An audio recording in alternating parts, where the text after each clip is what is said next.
وما النصر إلا من عند الله العزيز الحكيم. السلام عليكم ورحمة الله وبركاته. الحمد لله نحمده ونستعينه ونستغفره ونعوذ بالله من شرور أنفسنا ومن سيئات أعمالنا، من يهده الله فلا مضل له ومن يضلل فلا هادي له، وأشهد أن لا إله إلا الله وحده لا شريك له، وأشهد أن محمدا عبده ورسوله. يا أيها الذين آمنوا اتقوا الله حق تقاته ولا تموتن إلا وأنتم مسلمون.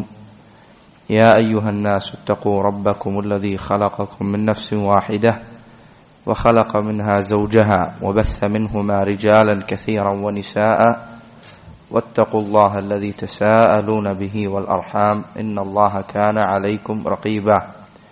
يا أيها الذين آمنوا اتقوا الله وقولوا قولا سديدا يصلح لكم أعمالكم ويغفر لكم ذنوبكم، ومن يطع الله ورسوله فقد فاز فوزا عظيما.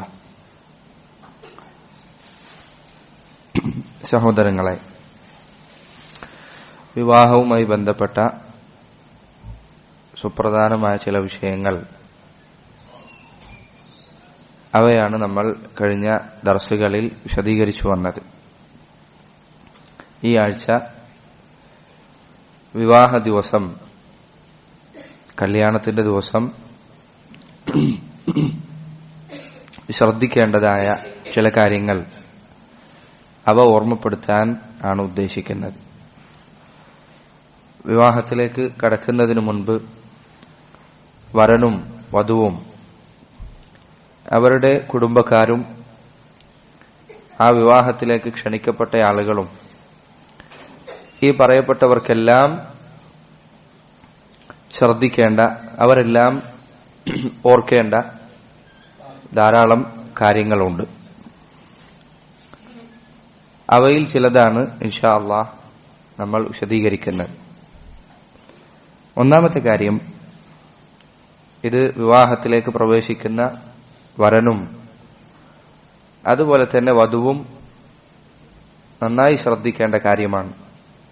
ഒന്നാമത്തെ കാര്യം, വിവാഹത്തിലേക്ക് പ്രവേശിക്കുന്ന സന്ദർഭത്തിൽ അതിന്റെ കരാറിൽ ഏർപ്പെടുന്നതിനു മുൻപ് ശരിയായ നിയ്യത്ത് മനസ്സിൽ കരുതാൻ വധുവും വരനും ശ്രദ്ധിക്കേണ്ടതുണ്ട്. നബി സല്ലല്ലാഹു അലൈഹി വസല്ലം അവിടുന്ന് അറിയിച്ചത് ഇന്നമൽ അഅ്മാലു ബിന്നിയാത്ത്, പ്രവർത്തനങ്ങൾ നിയ്യത്തിന്റെ അടിസ്ഥാനത്തിലാണ് എന്നാണ്. വിവാഹത്തിന്റെ കരാറിൽ ഒരാൾ പ്രവേശിക്കുന്ന സന്ദർഭത്തിൽ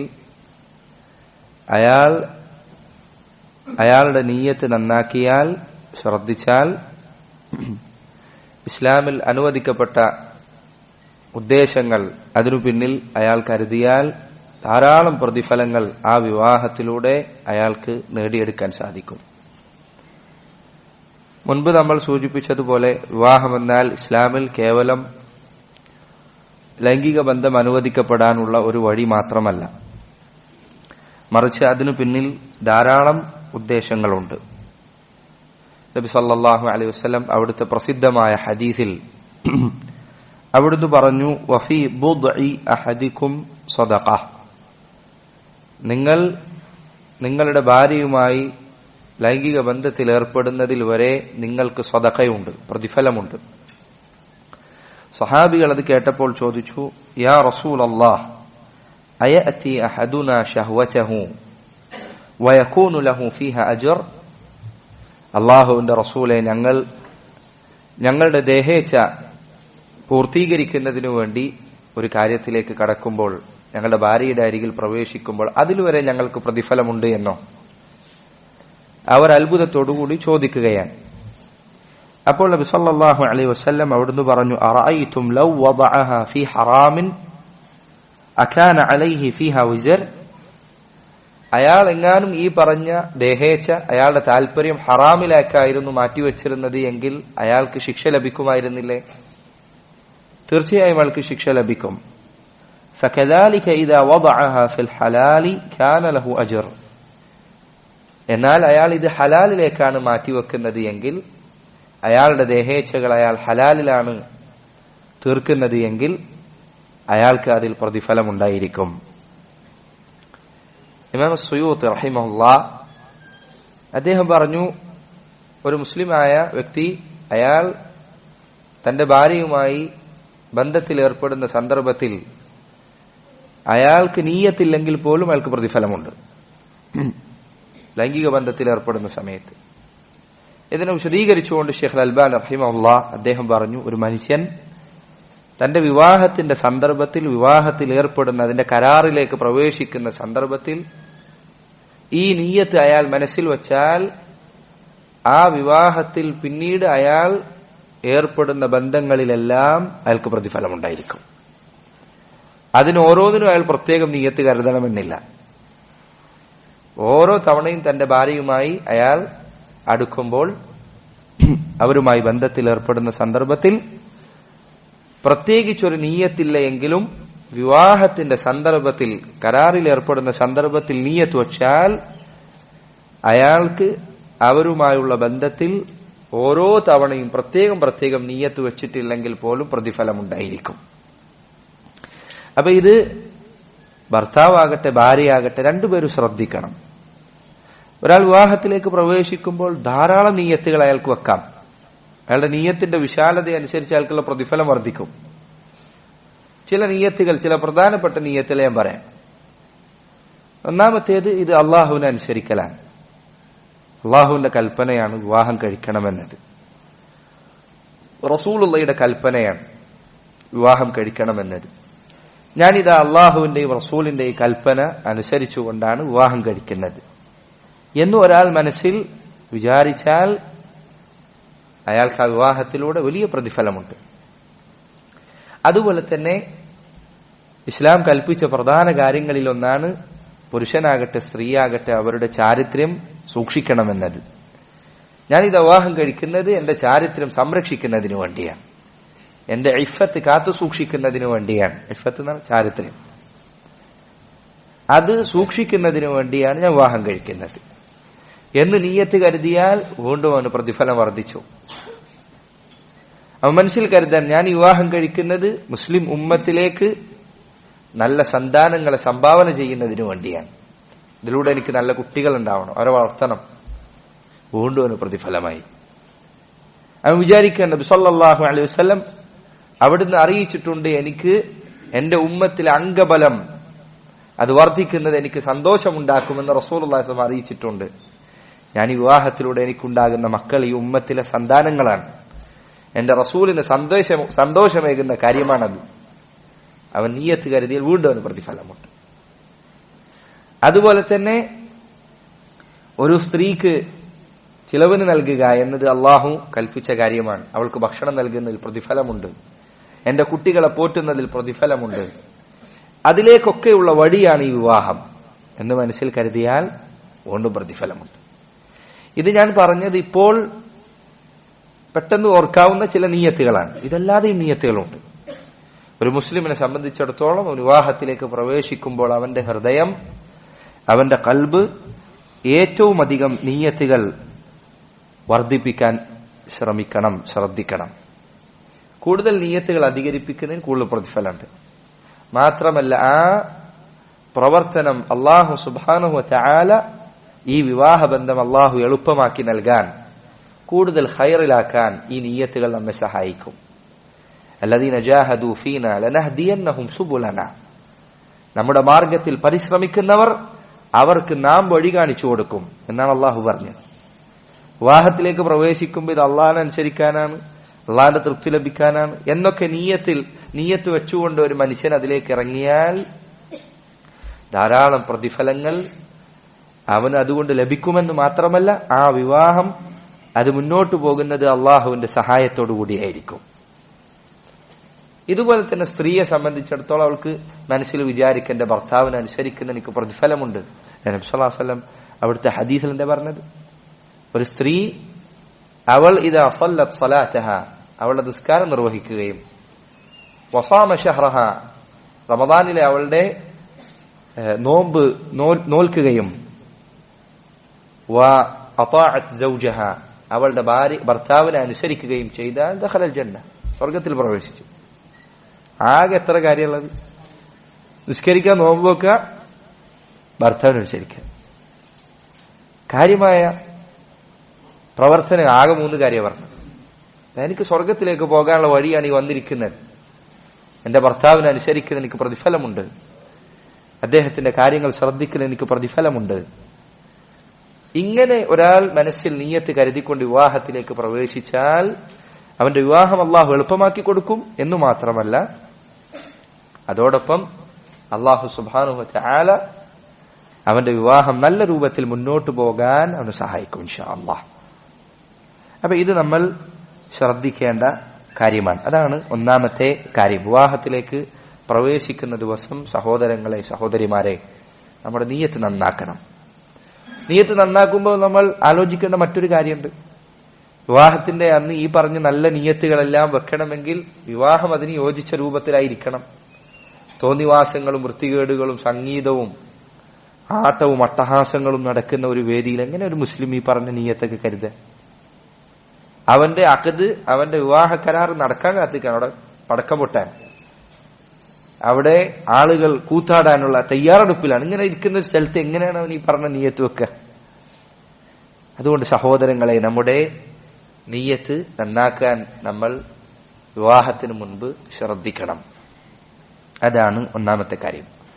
രണ്ടാമത്തെ കാര്യം, വിവാഹത്തിന്റെ ദിവസം സന്തോഷം പ്രകടിപ്പിക്കുക എന്നത്, സന്തോഷം കാണിക്കുക എന്നത്, ആഹ്ലാദിക്കുക എന്നത് ഇസ്ലാം അനുവദിച്ച കാര്യമാണ്.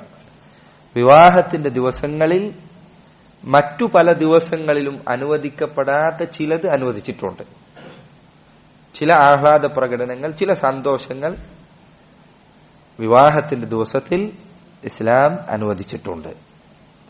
നബി സല്ലല്ലാഹു അലൈഹി വസല്ലം അവിടുന്ന് അത് വിലക്കിയതായി കാണാൻ സാധിക്കുകയില്ല. അതിൽപ്പെട്ടതാണ് സഹോദരങ്ങളെ, ചെറിയ പെൺകുട്ടികൾ അവർക്ക് ദഫ് മുട്ടാൻ, അറബിയിൽ ദഫ് എന്ന് പറയും, ദുഫ് എന്നും പറയും. ദാലിന് ബമ്മും ഫതഹുമുണ്ട്. വിവാഹത്തിന്റെ അന്ന് ചെറിയ പെൺകുട്ടികൾക്ക് ദഫ് മുട്ടാൻ ഇസ്ലാം അനുവദിച്ചിട്ടുണ്ട്. പക്ഷെ ശ്രദ്ധിക്കണം, ഈ ദഫ് ഏതാണ്? നമ്മുടെ നാട്ടിൽ കാണുന്ന ദഫ് എന്ന് വിളിക്കുന്ന എല്ലാം ദഫായിക്കൊള്ളണമെന്നില്ല. ഇബ്നു റജബ് അൽ ഹംബലി റഹിമഹുല്ലാഹ് അദ്ദേഹം പറഞ്ഞതായിക്കാണ്, അവരുടെ കാലഘട്ടത്തിൽ ഉണ്ടായിരുന്ന ദഫ് ഏതാണ്ട് ഇക്കാലഘട്ടത്തിൽ ആളുകൾ ഉപയോഗിക്കുന്ന മൊറം പോലത്തെ ഒരു സാധനമാണ്. അതിന്റെ മുകളിൽ നമ്മുടെ നാട്ടിൽ ദഫ് കണ്ടാൽ മനസ്സിലാവും, ദഫിന്റെ വശങ്ങളിൽ മണികൾ ഉണ്ടാകും, കിലുക്കാനുള്ള ശബ്ദം ഉണ്ടാകും. ശബ്ദം, കിലുങ്ങുന്ന ശബ്ദം വരാൻ, അത് ഇസ്ലാമിലെ ദഫല്ല, അത് പാടില്ല, അത് വിലക്കപ്പെട്ടതാണ്. മുട്ടിയാൽ ശബ്ദം ഉണ്ടാവുന്ന ഒരു പ്രതലം, ഇതാണ് ദഫ്. അതല്ലാതെ ചെണ്ടയോ തബലയോ ഇതൊന്നും ഈ പറഞ്ഞതിൽ പെടില്ല. ഈ പറഞ്ഞ ദഫ് പെൺകുട്ടികൾക്ക് മുട്ടാനും ശബ്ദം ഉണ്ടാക്കാനും അവർക്ക് പാട്ട് പാടാനും അനുവാദമുണ്ട്. ആ പാട്ട് പുരുഷന്മാർ കേൾക്കാതിരിക്കുന്നതാണ് നല്ലത്, കേട്ടാൽ തെറ്റില്ല. കാരണം നബി സല്ലല്ലാഹു അലൈഹി വസല്ലം കേട്ടിട്ടുണ്ട്, സഹാബികളിൽ ചിലർ ഈ പറഞ്ഞ കുട്ടികളുടെ പാട്ടുകൾ കേട്ടു. അപ്പൊ ചെറിയ പെൺകുട്ടികൾ അവർക്ക് പാട്ടുപാടാം, അവർക്ക് ദഫ് മുട്ടാം, അവർക്ക് ഈ പറഞ്ഞ സന്തോഷവേളകൾ ഈ രൂപത്തിൽ ഉപയോഗപ്പെടുത്താം. അതേപോലെ തന്നെ കുട്ടികൾ, ചെറിയ കുട്ടികൾ, അത് ആൺകുട്ടികളാണെങ്കിലും പെൺകുട്ടികളാണെങ്കിലും അവരെ ഒന്ന് കളിക്കാനും ഒന്ന് സന്തോഷിക്കാനും അഴിച്ചുവിടാൻ അനുവാദമുള്ള ദിവസങ്ങളിൽ ഒന്നാണ്. ബാക്കി ദിവസം കളിക്കരുതെന്നല്ല, ആ ദിവസം കുറച്ച് ഒച്ച ഉണ്ടാക്കിയാലോ അതല്ലെങ്കിൽ കുറച്ച് അവിടെ ശബ്ദം ഉണ്ടാക്കിയാലോ ഉടനെ ചാടിക്കേറി എന്താ അവിടെ ഒച്ച എന്നൊന്നും പറയേണ്ടതില്ല. അത് സന്തോഷിക്കാനുള്ള ദിവസങ്ങളിൽ പെട്ടതാണ്. ആ ദിവസം, വിവാഹത്തിന്റെ ദിവസം, അത് അനുവദിക്കപ്പെട്ടതാണ്. നബി സല്ലല്ലാഹു അലൈഹി വസല്ലം അവിടുന്ന് പറഞ്ഞതായി കാണാം, ഫസ്ലു മാ ബൈനൽ ഹലാലി വൽ ഹറാമി അദ്ദുഫു വസ്സൗതു ഫിൻ നിക്കാഹ്. ഹലാലിനും ഹറാമിനും ഇടയിലുള്ള അതിർവരമ്പ് ഏതാണ് എന്ന് ചോദിച്ചാൽ റസൂലുള്ളാഹി സ്വല്ലല്ലാഹു അലൈഹി വസല്ലം പറയുന്നു, അദ്ദുഫു, ദഫാണ്, വസ്സൗതു ഫിൻ നിക്കാഹ്, നിക്കാഹിന്റെ ദിവസം ഉണ്ടാകുന്ന പാട്ടും മറ്റ് ശബ്ദങ്ങളുമാണ്. ഈ പറഞ്ഞ പാട്ട് ഇതൊക്കെ ഇന്ന് ആളുകൾ സുബ്ഹാനല്ലാഹ് നബി സല്ലല്ലാഹു അലൈഹി വസല്ലം അനുവദിച്ചത് ഇത്രയാണ് എങ്കിൽ ജനങ്ങൾ അത് വലുതാക്കുകയും വിശാലമാക്കുകയും ഇസ്ലാം നിശ്ചയിച്ച പരിധികൾക്കപ്പുറത്തേക്ക് അത് കൊണ്ടുപോവുകയും ചെയ്തിട്ടുണ്ട്. ഈ പറഞ്ഞ നിക്കാഹിലെ ശബ്ദം എന്ന് പറയുന്നത് പെൺകുട്ടികൾ അവർ പാട്ടുപാടുക, അത് മാത്രമാണ്. ആ പറഞ്ഞ പാട്ട് തന്നെ ശ്രദ്ധിക്കണം. ഇന്നത്തെ കാലത്തെ പാട്ടുകൾ മിക്കതും ഇതൊന്നും അനുവദിക്കപ്പെടുന്നല്ലേ. ഉദാഹരണത്തിന് പ്രേമബന്ധങ്ങൾ പറയുന്ന പാട്ടുകൾ, അല്ലെങ്കിൽ പ്രേമത്തിലേക്ക് വലിച്ചു കൊണ്ടുപോകുന്ന രൂപത്തിലുള്ള പ്രണയഗാനങ്ങൾ. ഇന്ന് ഇസ്ലാമിന്റെ പേരിൽ വരുന്ന ഈ മാപ്പിളപ്പാട്ട് എന്ന് പറഞ്ഞ ഇറങ്ങുന്ന സാധനം ബഹുഭൂരിപക്ഷത ഒരാൾക്ക് കേട്ടു നിൽക്കാൻ പോലും സാധിക്കാത്ത അറപ്പുണ്ടാക്കുന്ന കാര്യങ്ങളാണ് അതിൽ പറഞ്ഞുകൊണ്ടിരിക്കുന്നത്. പറഞ്ഞതൊന്നും അനുവദിക്കപ്പെട്ടതല്ല. അതല്ലെങ്കിൽ ശിർക്ക് കലർന്ന പാട്ടുകൾ പാടാൻ പാടില്ല. അതുമല്ലെങ്കിൽ വൃത്തികേടുകളിലേക്ക് ക്ഷണിക്കുന്ന പാട്ടുകൾ പാടാൻ പാടില്ല. ഇതൊക്കെ ശ്രദ്ധിച്ചുകൊണ്ടുള്ള പാട്ടുകൾ പെൺകുട്ടികൾ പാടുന്നത് അനുവദനീയമാണ് എന്നല്ല നബി സല്ലല്ലാഹു അലൈഹി വസല്ലം അത് പ്രോത്സാഹിപ്പിച്ചിട്ടുണ്ട്. റസൂലുള്ളാഹി സല്ലല്ലാഹു അലൈഹി വസല്ലം അവിടുന്ന് ആയിഷ റളിയല്ലാഹു തആല അൻഹ അവർ ഒരു വിവാഹത്തിന് പോയി വീട്ടിലേക്ക് തിരിച്ചെത്തിയപ്പോൾ നബി സല്ലല്ലാഹു അലൈഹി വസല്ലം അവരോട് ചോദിച്ചു, യാ ആയിഷ മാ കാന മഅകും ലഹവുൻ, ആയിഷ നിങ്ങൾ തമാശയും കളിയും ചിരിയും ഒക്കെ ഉണ്ടായിരുന്നില്ലേ കല്യാണത്തിന്? ഫഇന്നൽ അൻസാറ യുഅ്ജിബുഹുമുൽ ലഹവ്, അൻസാരികൾക്ക് ഈ പറഞ്ഞ പാട്ടും ആഘോഷവും ഒക്കെ ഇഷ്ടമാണ്. ഈ പറഞ്ഞ രൂപത്തിലാണ് അത് ഉദ്ദേശിക്കുന്നത്. ഞാൻ നേരത്തെ പറഞ്ഞ നിബന്ധനകൾ പാലിച്ചുകൊണ്ടാണ്, ഹറാമായ രൂപത്തിലല്ല, വൃത്തികേടുകൾ കലർന്ന രൂപത്തിലല്ല.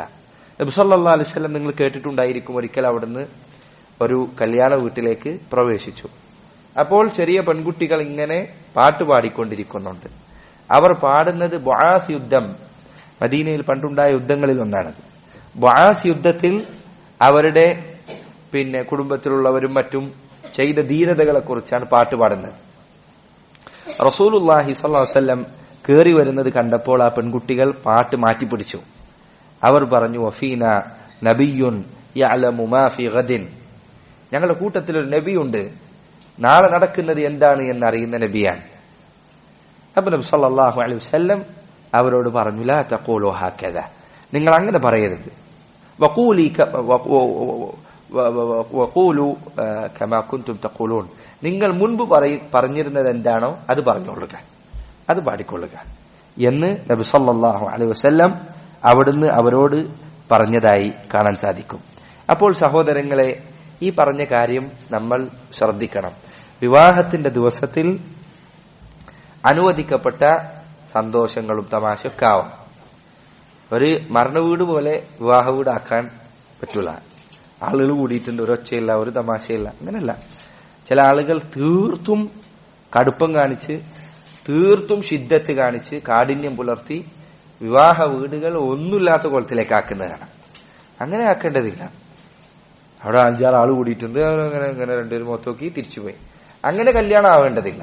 എന്നാൽ നേരെ മറിച്ച് തിരിച്ച് നേരെ ഓപ്പോസിറ്റായി വല്ലാതെ അടുത്തുള്ള വീട്ടിലുള്ള ആളുകൾക്ക് ഉപദ്രവം ഉണ്ടാക്കുന്ന രൂപത്തിലോ മറ്റോ, അതല്ലെങ്കിൽ വൃത്തികേടുകൾ നടമാടുന്ന രൂപത്തിൽ, ആണും പെണ്ണും കൂടിക്കല്ലുന്ന രൂപത്തിൽ, തോന്നിവാസങ്ങൾ ഉണ്ടാകുന്ന രൂപത്തിൽ ഇങ്ങനെ ആവരുത്.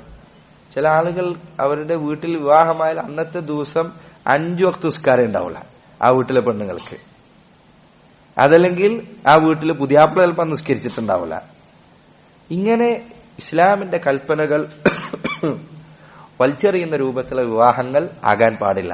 നമ്മുടെ വിവാഹങ്ങൾ ഈ രൂപത്തിൽ ഇസ്ലാമികമാകാൻ ശ്രദ്ധിക്കേണ്ടതുണ്ട്. ഇന്ന് വിവാഹങ്ങളിൽ കാണപ്പെടുന്ന തോന്നിവാസങ്ങൾ പ്രധാനപ്പെട്ട ഒന്ന് മ്യൂസിക്കുള്ള പാട്ടുകളാണ്. ഇതിനെക്കുറിച്ച് വിശദമായി പറയാനല്ല, സഹോദരങ്ങളെ, മ്യൂസിക്കുള്ള പാട്ടുകൾ നിഷിദ്ധമാണ്. നബി സല്ലല്ലാഹു അലൈഹി വസല്ലം പറഞ്ഞു, ലയകൂനന്ന മിൻ ഉമ്മതി അഖ്വാമുൻ യസ്തഹില്ലൂന അൽഹിറ വൽഹരീറ വൽഖംറ വൽമആസിഫ്, എന്റെ ഉമ്മത്തിൽ ഒരു വിഭാഗം ആളുകൾ ഉണ്ടാകും. എന്താണ് അവരുടെ പ്രത്യേകത? യസ്തഹില്ലൂന അൽഹിറ, അവർ വ്യഭിചാരം അനുവദിക്കും, നിഷിദ്ധമായ ബന്ധങ്ങൾ അവർ അനുവദിക്കും. അതുപോലെ തന്നെ പട്ട് അനുവദിക്കും, അതുപോലെ തന്നെ മദ്യം അനുവദിക്കും. അവസാനം നബി സല്ലല്ലാഹു അലൈഹി വസല്ലം പറ വൽ മആസിഫ്, സംഗീതോപകരണങ്ങൾ അനുവദിക്കും. അപ്പോ വയലിൻ എടുക്കുക, അതിലെ ഇന്ന് സുബ്ഹാനല്ലാഹ് ചില മുസ്ലിമീങ്ങളുടെ കല്യാണങ്ങളിലേക്ക് പോയാൽ അവിടെ ഇരിക്കാൻ പറ്റില്ല. ഇപ്പൊ ചിലപ്പോൾ ശരിയായ വസ്ത്രം ധരിക്കാത്ത സ്ത്രീകൾ നിന്ന് പാട്ടുപാടുകയാണ്. അവർ ഗാനമേളക്ക് നേതൃത്വം. ഇതൊന്നും ഇല്ലെങ്കിൽ കല്യാണം നടക്കൂലാണ്. എന്റെ കല്യാണത്തിന് ഗാനമേള എന്റെ വക എളാപ്പ, എന്റെ കല്യാണത്തിന് ചെണ്ടകൊട്ടി എന്റെ വക മൂത്താപ്പ. ഇവരൊക്കെ ഈ പറഞ്ഞതൊന്നും അംഗീകരിച്ചിട്ടില്ലെങ്കിൽ കല്യാണം കൂടാൻ ആള് വരണ്ട. അങ്ങനെയാണെങ്കിൽ അവരാരും വരണ്ട. ഈ പറഞ്ഞ ഹറാമുകൾ നടമാടുന്ന രൂപത്തിലുള്ള കല്യാണങ്ങൾ സഹോദരങ്ങളെ ഒരിക്കലും കുടുംബ ബന്ധങ്ങൾക്ക് നന്മയല്ല സമ്മാനിക്കുക.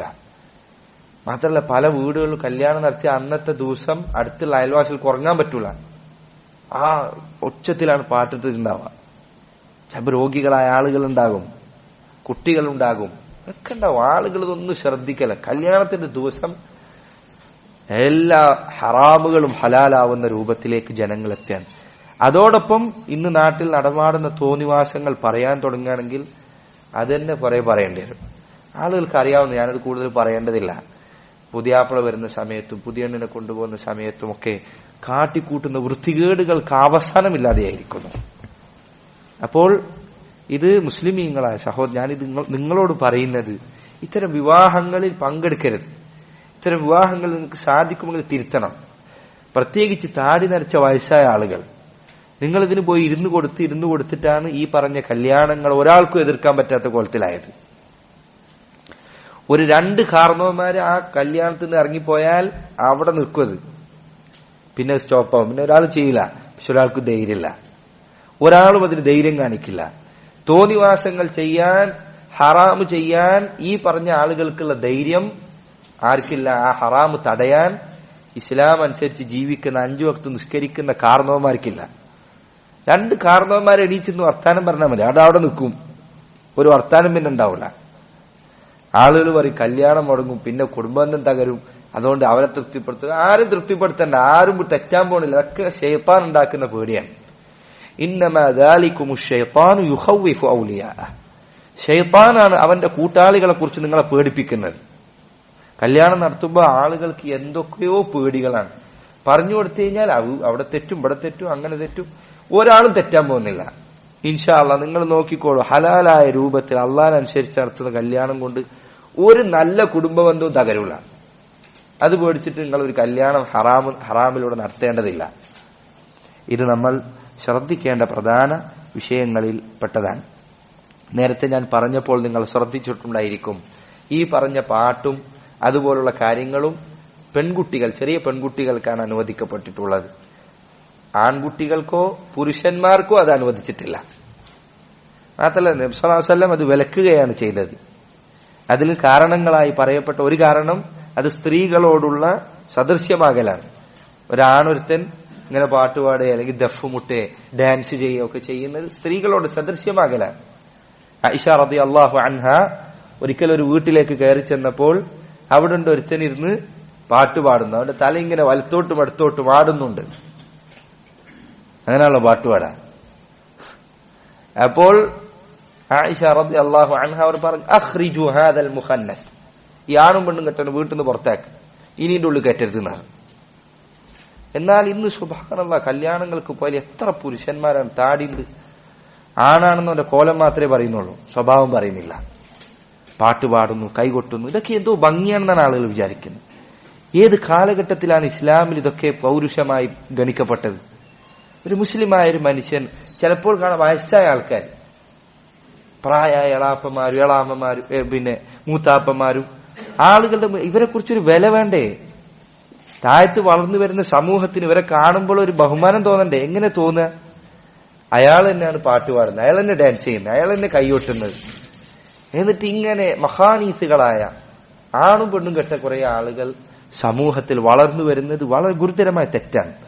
ഇസ്ലാമിന്റെ പൗരുഷം അത് അള്ളാഹു കനിഞ്ഞരളിയ ഒരു നിഅമത്താണ്, നശിപ്പിക്കരുത്. പുരുഷന്മാരതുകൊണ്ട് ഇല്ലാതെയാക്കരുത്. ഇത് ഈ സന്ദർഭത്തിൽ നമ്മൾ ശ്രദ്ധിക്കേണ്ട കാര്യമാണ്. മൂന്നാമത്തെ കാര്യം സഹോദരങ്ങളെ, വിവാഹത്തിന്റെ അന്ന് ശ്രദ്ധിക്കാവുന്ന മറ്റൊരു കാര്യം, കല്യാണത്തിന്റെ അന്ന് വിവാഹ കരാറിൽ ഏർപ്പെടുന്ന സന്ദർഭത്തിൽ അതിനു മുൻപോ ശേഷമോ ആയി നടത്താവുന്ന ഖുത്ബയാണ്. ഒരു ദീൻ അറിയുന്ന ആരെങ്കിലും അവിടെ ഉണ്ട് എങ്കിൽ, ഖുത്ബ നടത്താൻ അറിയുന്ന ഒരാൾ ഉണ്ട് എങ്കിൽ, ആ വിവാഹ സദസ്സിൽ എഴുന്നേറ്റ് നിന്നുകൊണ്ട് ഒരു നസീഹത്ത്, ഒരു ഗുണകാംക്ഷ നിറയുന്ന ഒരു സംസാരം പറയുക എന്നത് അനുവദനീയമാണോ അല്ലേ?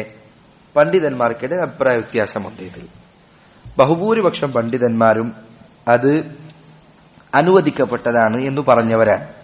ബഹുഭൂരിപക്ഷം പണ്ഡിതന്മാരും ഈ പറഞ്ഞ സംസാരം അനുവദിക്കപ്പെട്ടവരാണ് എന്ന് പറഞ്ഞവരാണ്. എന്തായാലും ഈ പറഞ്ഞ സംസാരത്തിന് തൊട്ടു മുൻപ് ഖുത്ബത്തുൽ ഹാജ എന്ന് പറയുന്ന നബി സല്ലല്ലാഹു അലൈഹി വസല്ലം പഠിപ്പിച്ച ഖുത്ബയുണ്ട്. അതാണ് നമ്മൾ നേരത്തെ കേട്ടത്. നമ്മളെ ഖുത്ബ, നമ്മളെ പ്രസംഗത്തെ തുടക്കത്തിൽ കേട്ടല്ലോ, ഇന്നൽ ഹംദലില്ലാഹ് നഹ്മദുഹു വനസ്തഈനുഹു വനസ്തഗ്ഫിറുഹു വനസ്തഗ്ഫിറുഹു എന്ന് തുടങ്ങുന്ന ആ സംസാരം, അത് പറയുക 3 ആയത്തുകൾ, യാ അയ്യുഹന്നാസു തഖൂ റബ്ബക്കും അല്ലദീ ഖലഖക്കും എന്ന് തുടങ്ങുന്ന ആയത്തുകൾ ചൊല്ല, യാ അയ്യുഹല്ലദീന ആമനൂ തഖുല്ലാഹ ഹഖ്ക തുഖാതിഹി എന്ന് തുടങ്ങുന്ന ആയത്തുകൾ, ആ 3 ആയത്ത്, തഖ്വയുടെ 3 ആയത്തുകൾ, അതിനു മുൻപ് ഖുത്ബത്തുൽ ഹാജ, നമ്മൾ ഖുത്ബയിൽ സാധാരണ കേൾക്കുന്ന അത് ഇന്നൽ ഹംദലില്ലാഹ് എന്ന് തുടങ്ങുന്നത്. ഇത് പറയൽ മുസ്തഹബാണ് എന്ന് ബഹുഭൂരിപക്ഷം പണ്ഡിതന്മാർക്കുമിടയിൽ അവർ പറഞ്ഞത് മുസ്തഹബാണ് എന്നാണ്. ഈ ഖുത്ബത്തുൽ ഹാജ, ഖുത്ബത്തുൽ ഹാജ ഈ രൂപത്തിൽ ഇന്നൽ ഹംദലില്ലാഹ് എന്ന് തുടങ്ങിയിട്ടുള്ള ഈ ഖുത്ബത്തുൽ ഹാജയും ഈ 3 ആയത്തുകളും ചൊല്ലുന്നത് മുസ്തഹബാണ് ബഹുഭൂരിപക്ഷം പണ്ഡിതന്മാരുടെ അടുത്ത്. ചില പണ്ഡിതന്മാർ അത് വാജിബാണ് എന്ന് വരെ പറഞ്ഞിട്ടുണ്ട്. ഇബ്നു മസ്ഊദ് റളിയല്ലാഹു അൻഹു ഈ ഹദീസ് ഉദ്ധരിച്ചുകൊണ്ട് അദ്ദേഹം പറഞ്ഞു, അല്ലമനാ റസൂലുള്ളാഹി സ്വല്ലല്ലാഹു അലൈഹി വസല്ലമ ഖുത്ബത്തുൽ ഹാജതി ഫിൻ നികാഹി വഗൈരിഹി. ഖുത്ബത്തുൽ ഹാജയുടെ വാക്കുകൾ അല്ലാഹുവിന്റെ റസൂൽ സ്വല്ലല്ലാഹു അലൈഹി വസല്ലം നിക്കാഹിലും മറ്റുമൊക്കെ പറയാൻ ഞങ്ങൾക്ക് പഠിപ്പിച്ചു തന്നിട്ടുണ്ട്. അപ്പൊ നിക്കാഹിന്റെ നിക്കാഹ് നടക്കുന്നതിന്റെ മുൻപ് ഖുത്ബത്തുൽ ഹാജ പറയാം. അൽഹംദുലില്ലാഹ് എന്ന് തുടങ്ങുന്ന ഈ ഖുത്ബത്തുൽ ഹാജ പറയാം. അതിനുശേഷം എന്തെങ്കിലും ഒരു നസീഹത്ത് കൊടുക്കാൻ പറ്റോ ഇല്ലേ? ചില പണ്ഡിതന്മാർ പറഞ്ഞു, നിക്കാഹിന്റെ സന്ദർഭം അതിന് യോജിച്ചതല്ല. കാരണം കല്യാണം എന്ന് പറഞ്ഞാൽ സന്തോഷിക്കാനുള്ള ദിവസമാണ്. ആ സന്ദർഭത്തിൽ ഒരു ഉപദേശം ചിലപ്പോൾ യോജിക്കുകയില്ല എന്ന് പറഞ്ഞ് ചില പണ്ഡിതന്മാരുണ്ട്. ഷെയ്ഖ് ഇബ്നു ഉസൈമീൻ റഹിമഹുല്ലാഹ് അദ്ദേഹത്തിന്റെ അഭിപ്രായം അതാണ്. എന്നാൽ മറ്റു ചില പണ്ഡിതന്മാർ അത് അനുവാദമുള്ള കാര്യമാണ് എന്ന് പറഞ്ഞിട്ടുണ്ട്. വല്ലാഹു അലം, ഖുത്ബത്തുൽ ഹാജയ്ക്ക് ശേഷം കുറച്ചു നേരം എന്തെങ്കിലും ഒരു നസീഹത്ത് പറഞ്ഞു കൊടുക്കുക എന്നത് അനുവദനീയമാണ്. ഒരാളത് ചെയ്താൽ തെറ്റില്ല, ഒരാളത് ഉപേക്ഷിച്ചാലും തെറ്റില്ല. ചെയ്യേണ്ടവന് ചെയ്യാം, ചെയ്യാതിരിക്കുന്നവന് അങ്ങനെ ചെയ്യാം. എന്താണോ അവൻ ഉദ്ദേശിക്കുന്നത് പോലെ ചെയ്യാം എന്നാണ് അള്ളാഹു അലം മനസ്സിലാകുന്നത്. ആയിഷ റളിയല്ലാഹു തആല അൻഹ അവരിൽ നിന്ന് വന്ന അസറുകളിൽ ചിലതിൽ കാണാം, അവർ നിക്കാഹിന്റെ സന്ദർഭങ്ങളിൽ അവിടെ കൂടിയ ആളുകളോട് ഈ രൂപത്തിൽ ചില നസീഹത്തുകൾ, ചില ഗുണദോഷങ്ങൾ, ചില വാക്കുകൾ പറഞ്ഞു കൊടുക്കാറുണ്ടായിരുന്നു. ആര്? ആയിഷ റളിയല്ലാഹു അൻഹ. എന്നിട്ട് അവർ ഇത് ഈ പറഞ്ഞ ചെറിയ സംസാരം നടത്തിയതിന് ശേഷം അവർ പറയും, ദൂനക്കും വൽ അഖദ്, ഇനി വിവാഹത്തിന്റെ കരാർ അത് നിങ്ങൾ പുരുഷന്മാർ ചെയ്തു കൊള്ളുക എന്ന് പറഞ്ഞുകൊണ്ട് ആയിഷ റളിയല്ലാഹു അൻഹ അവർ മാറിപ്പോകുമായിരുന്നു. ഈ പറഞ്ഞതിന്റെ അർത്ഥം ആയിഷ ബീവി ആണുങ്ങളെ മുന്നിൽ പോയി ഖുത്ബ നടത്തിയെന്നല്ല, സ്ത്രീകൾക്കിടയിൽ അവർ സംസാരിക്കുമായിരുന്നു. അവരാകട്ടെ മുസ്ലിമീങ്ങളുടെ ഉമ്മയാണ്. സ്ത്രീകൾക്കിടയിൽ അവർ സംസാരിക്കും. അത് സംസാരം കഴിഞ്ഞാൽ പുരുഷന്മാരോട് അവർ പറയും, നിങ്ങൾ വിവാഹത്തിന്റെ കരാർ നടത്തിക്കൊള്ളുക എന്ന് അവർ പറയാറുണ്ടായിരുന്നു എന്ന് ചില അസറുകളിൽ വന്നിട്ടുണ്ട് എന്ന് ഷെയ്ഖ് സുലൈമാൻ റുഹൈലി അദ്ദേഹത്തിന്റെ ദർസിൽ വിശദീകരിച്ചതായി കാണാം. അപ്പോൾ സഹോദരങ്ങളെ, ഒരാൾ നിക്കാഹ് നടത്തുന്ന വേളയിൽ ഖുത്ബത്തുൽ ഹാജ നടത്തിയതിനു ശേഷം എന്തെങ്കിലും ഒരു സംസാരം നടത്താൻ ഉദ്ദേശിച്ചാൽ അനുവദനീയമാണ്. അത് നിഷിദ്ധമാണ് എന്ന് പറയാൻ പറ്റില്ല എന്നാണ് മനസ്സിലാകുന്നത്. വല്ലാഹു അലം. എന്നാൽ ഈ പറഞ്ഞ ഖുത്ബത്ത്, ഈ പറഞ്ഞ ഖുത്ബ, ഈ പറഞ്ഞ സംസാരം അത് പറയുന്നതിനു വേണ്ടി ഏതോ ദൂരത്തുനിന്ന് ആളുകളെ വിളിച്ചു വരുത്താൻ ആവശ്യമില്ല. ഇതിലൊരു പൗരോഹിത്യം കൂട്ടിക്കടത്തുക എന്നത് ആവശ്യമില്ലാത്ത കാര്യമാണ്. നാട്ടിലുള്ള ഖത്തീബ് ഉണ്ടെങ്കിൽ അയാളെ കൊണ്ട് എന്തെങ്കിലും സംസാരിപ്പിക്കുക, അല്ലെങ്കിൽ നിങ്ങൾ വിവാഹത്തിന് വന്ന ആൾക്കാരെ കൂട്ടത്തിൽ കുറച്ചെന്തെങ്കിലും നല്ല സംസാരിക്കാൻ പറ്റുന്ന ദീനിയായിട്ട് അറിവുള്ള ഒരാളുണ്ടെങ്കിൽ ഒന്ന് നിങ്ങൾ എന്തെങ്കിലും സംസാരിക്കുക എന്ന് പറയാം. അതല്ലാതെ ഇതിനു വേണ്ടി ആളെ തയ്യാറാക്കി ഡേറ്റ് ഒക്കെ ബുക്ക് ചെയ്ത് ഇങ്ങനെ ഒരു പൗരോഹിത്യം ഇതിലേക്ക് വലിച്ചു കൊണ്ടുവരിക എന്നതിന്റെ ആവശ്യമില്ല. ആ വിവാഹത്തിന് പങ്കെടുത്ത ആൾക്കാരുടെ ദീനായിട്ട് അറിവുള്ള ആരെങ്കിലും ഉണ്ടെങ്കിൽ അത് സംസാരിക്കട്ടെ. അയാൾക്ക് സംസാരിക്കാൻ തോന്നുകയാണെങ്കിൽ, ഇല്ല ഇനി സംസാരിക്കേണ്ടതില്ല എന്ന് തോന്നുകയാണെങ്കിൽ അങ്ങനെയാവാം. ഇത് ഒരു നിർബന്ധമുള്ള കാര്യമല്ല എന്നാണ് മനസ്സിലാകുന്നത്. അല്ലാഹു തആല അഅലം. അപ്പൊ അതാണ് മൂന്നാമത്തെ കാര്യം, ഖുത്ബ. അതിൽ രണ്ട് കാര്യങ്ങളുണ്ട്. ഒന്ന് ഖുത്ബത്തുൽ ഹാജ, അത് മുസ്തഹബാണ്. രണ്ട്, അതിനുശേഷമുള്ള ചെറിയ സംസാരം, അത് അനുവദനീയമാണെന്ന് പറഞ്ഞവരുമുണ്ട്, അല്ല എന്ന് പറഞ്ഞ ആളുകളുമുണ്ട്. അനുവദനീയമാണ് എന്ന അഭിപ്രായമാണ് ശരിയായി മനസ്സിലാകുന്നത്. നാലാമത്തെ കാര്യം സഹോദരങ്ങളെ, വലീമയാണ്. വിവാഹത്തിന്റെ അനുബന്ധിച്ച് നടത്തുന്ന ഭക്ഷണം, പാർട്ടി എന്നൊക്കെ നമ്മുടെ നാട്ടിൽ പറയുന്ന വിവാഹത്തിലേക്കുള്ള ഭക്ഷണം, അതാണ് വലീമ എന്നതുകൊണ്ട് ഉദ്ദേശിക്കുന്നത്. യഥാർത്ഥത്തിൽ വലീമ എന്ന അറബി പദം എല്ലാ ഭക്ഷണ സദസ്സുകൾക്കും, ആളുകളെ ക്ഷണിച്ചു കൊണ്ടുവരുന്ന എല്ലാ ഭക്ഷണ പാർട്ടികൾക്കും വലീമ എന്ന് പറയും. പക്ഷെ പൊതുവെ അത് അറബിയിൽ ഉപയോഗിച്ച് ശീലിക്കപ്പെട്ടിരിക്കുന്നത് വിവാഹത്തിന്റെ ഭക്ഷണത്തിനാണ് എന്ന് മാത്രം. വിവാഹത്തിന്റെ അന്ന് വലീമ നൽകുക എന്നത് അതിന്റെ വിധി എന്താണ് എന്നതിൽ അഭിപ്രായ വ്യത്യാസമുണ്ട്. ഒരു വിഭാഗം പണ്ഡിതന്മാർ അത് മുസ്തഹബാണ്, സുന്നത്താണ് എന്ന് പറഞ്ഞവരാണ്. മറ്റൊരു വിഭാഗമാകട്ടെ അത് വാജിബാണ് എന്ന് പറഞ്ഞവരാണ്. അഷ്ശൈഖ് അൽബാനി റഹിമഹുല്ലാഹ് അദ്ദേഹത്തിന്റെ അഭിപ്രായം അത് വാജിബാണ് എന്നാണ്. അതുപോലെ തന്നെ ഇബ്നു ഹസ്മിൻ റഹിമഹുല്ലാഹ് അദ്ദേഹത്തിന്റെ അഭിപ്രായം അത് വാജിബാണ് എന്നാണ്. ഷെയ്ഖ് ഇബ്നു ബാസ് റഹിമഹുല്ലാഹ് അദ്ദേഹം പറഞ്ഞത് വിവാഹത്തിന്റെ ദിവസം വലീമ നൽകുക എന്നത് വാജിബാണ് എന്ന അഭിപ്രായം പരിഗണിക്കാൻ അർഹതയുള്ള അഭിപ്രായങ്ങളിൽപ്പെട്ടതാണ് എന്നാണ്. അദ്ദേഹത്തിന്റെ അഭിപ്രായം സുന്നത്താണെന്നാണ്. പക്ഷെ ആ അഭിപ്രായം തീർത്തും നിരസിക്കാവുന്ന അഭിപ്രായമല്ല എന്ന് അദ്ദേഹം പറഞ്ഞിട്ടുണ്ട്. അപ്പൊ ഇത് വാജിബാണെന്ന് പറഞ്ഞ ആൾക്കാരുണ്ട്, സുന്നത്താന്ന് പറഞ്ഞ ആൾക്കാരുണ്ട്. വിവാഹത്തിന്റെ ദിവസം ഈ പറഞ്ഞ കരാർ, വിവാഹത്തിന്റെ കരാറിൽ ഏർപ്പെട്ട സന്ദർഭത്തിൽ ഏർപ്പെട്ടതിന് ശേഷമോ അതല്ലെങ്കിൽ വീട് കൂടിയതിനു ശേഷമോ എപ്പോഴാണെങ്കിലും ഈ പറഞ്ഞ വലീമ നൽകുക എന്നത് സുന്ന മുഅക്കദ, വളരെ പ്രബലമായ സുന്നത്താണ്. വിവാഹത്തിന്റെ ഭാഗമായി ഭക്ഷണം നൽകുക എന്നത് ചിലർ വാജിബാണെന്ന് പറഞ്ഞിട്ടുണ്ട്, മറ്റു ചിലർ സുന്ന മുഅക്കദ, വളരെ പ്രബലമായ സുന്നത്താണെന്ന് പറഞ്ഞിട്ടുണ്ട്. അല്ലാഹു അലം. സുന്ന മുഅക്കദ എന്ന അഭിപ്രായമാണ് ശരിയായി മനസ്സിലാവുന്നത്. പ്രബലമായ സുന്നത്താണ്. അത് ഒരാൾക്ക് സാധിക്കുമെങ്കിൽ അയാൾ ഒഴിവാക്കരുത്. എന്തെങ്കിലും വിവാഹവുമായി ബന്ധപ്പെട്ട് ഒരു ഭക്ഷണം സ്വരുക്കൂട്ടി നൽകുക എന്നത് ഒരിക്കലും അയാൾ ഒഴിവാക്കരുത്, അതിൽ അലസത കാണിക്കരുത്. ചില ആളുകൾ വിവാഹം തീർത്തും അങ്ങ് ലളിതമാക്കി, വാപ്പ വരും, പെണ്ണിന്റെ വാപ്പ ഉണ്ടാവും, ബനു ഉണ്ടാവും, രണ്ട് സാക്ഷികളെയും കൊണ്ട് കല്യാണം കഴിഞ്ഞു പിന്നൊന്നുമില്ല.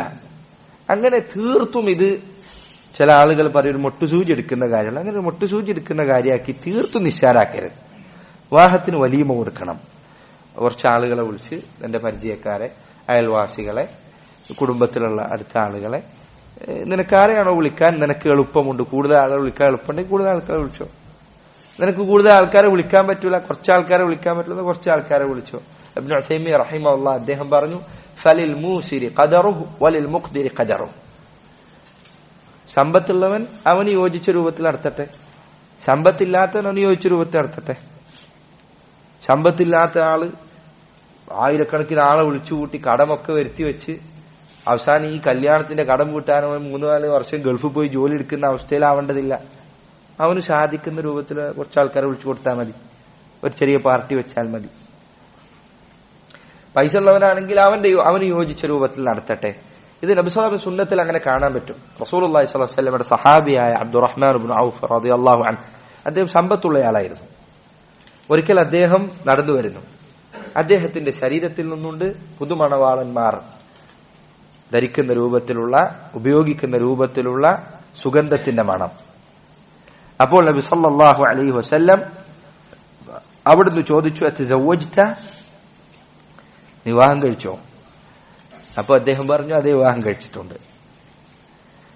അപ്പോൾ റസൂലുള്ളാഹി ചോദിച്ചു, അമൻ, ആരെയാണ് വിവാഹം കഴിച്ചത്? ഇംറഅത്തു മിൻ അൻസാർ, അൻസാരികളിൽപ്പെട്ട ഒരു സ്ത്രീയാണ്. നബി സല്ലല്ലാഹു അലൈഹി വസല്ലം പറഞ്ഞു, കം സുഖ്ത, എന്താണ് മഹർ കൊടുത്തത്? ഇന്ന മഹറാണ് കൊടുത്തത്. അപ്പോൾ നബി സല്ലല്ലാഹു അലൈഹി വസല്ലം അവിടുന്ന് പറഞ്ഞു ഔലിം വലൗ ബിശാ, ഒരാടിനെ അറുത്തിട്ടെങ്കിലും ഒരു വലീമ കൊടുക്ക് എന്ന് നബി സല്ലല്ലാഹു അലൈഹി വസല്ലം കൽപ്പിച്ചു.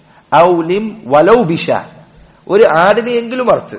അതായത് അദ്ദേഹത്തെ സംബന്ധിച്ചിടത്തോളം ആടെങ്കിലും അറുക്കുന്നത് വേണം. കാരണം അദ്ദേഹം പൈസക്കാരനാണ്, പണക്കാരനാണ്. ഒരാടിനെ അറുക്കുക എന്നുള്ളത് അദ്ദേഹത്തിന് സാധിക്കുന്ന ഏറ്റവും മിനിമമാണ്.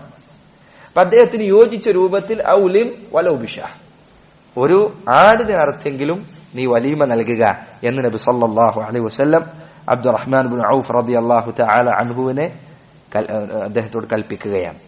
അപ്പോൾ വലീമ നൽകാൻ എളുപ്പത്തിൽ നൽകാൻ സാധിക്കുന്നവർ എളുപ്പത്തിൽ നൽകാൻ, അത്ര എളുപ്പമില്ല കുറച്ച് പ്രയാസം ഉണ്ടെങ്കിൽ അനുസരിച്ച രൂപത്തിൽ നൽകാം, എന്റെ ചെറുത് നൽകാം. വലീമയിൽ വലീമയായി നൽകുന്ന ഭക്ഷണത്തിൽ ഇറച്ചി ഉണ്ടാവണം, അതിൽ മാംസം ഉണ്ടാവണം, ഒന്നും നിർബന്ധമല്ല. മനുഷ്യന്മാർ ഒരു നാട്ടിൽ കഴിക്കുന്ന എന്തു ഭക്ഷണം കൊടുക്കാം, നമ്മളെ നാട്ടിലെ ആൾക്കാർ കഴിക്കുന്ന എന്തു ഭക്ഷണം കൊടുക്കാം, അതൊക്കെ വലീമയാണ്. അത് കേൾക്കുന്ന സമയത്ത് എന്താ ചെങ്ങായിന്റെ കല്യാണത്തിൽ ഒന്നുമില്ല തിന്നാണ് എന്നൊന്നും ഒരാൾ പറയരുത്.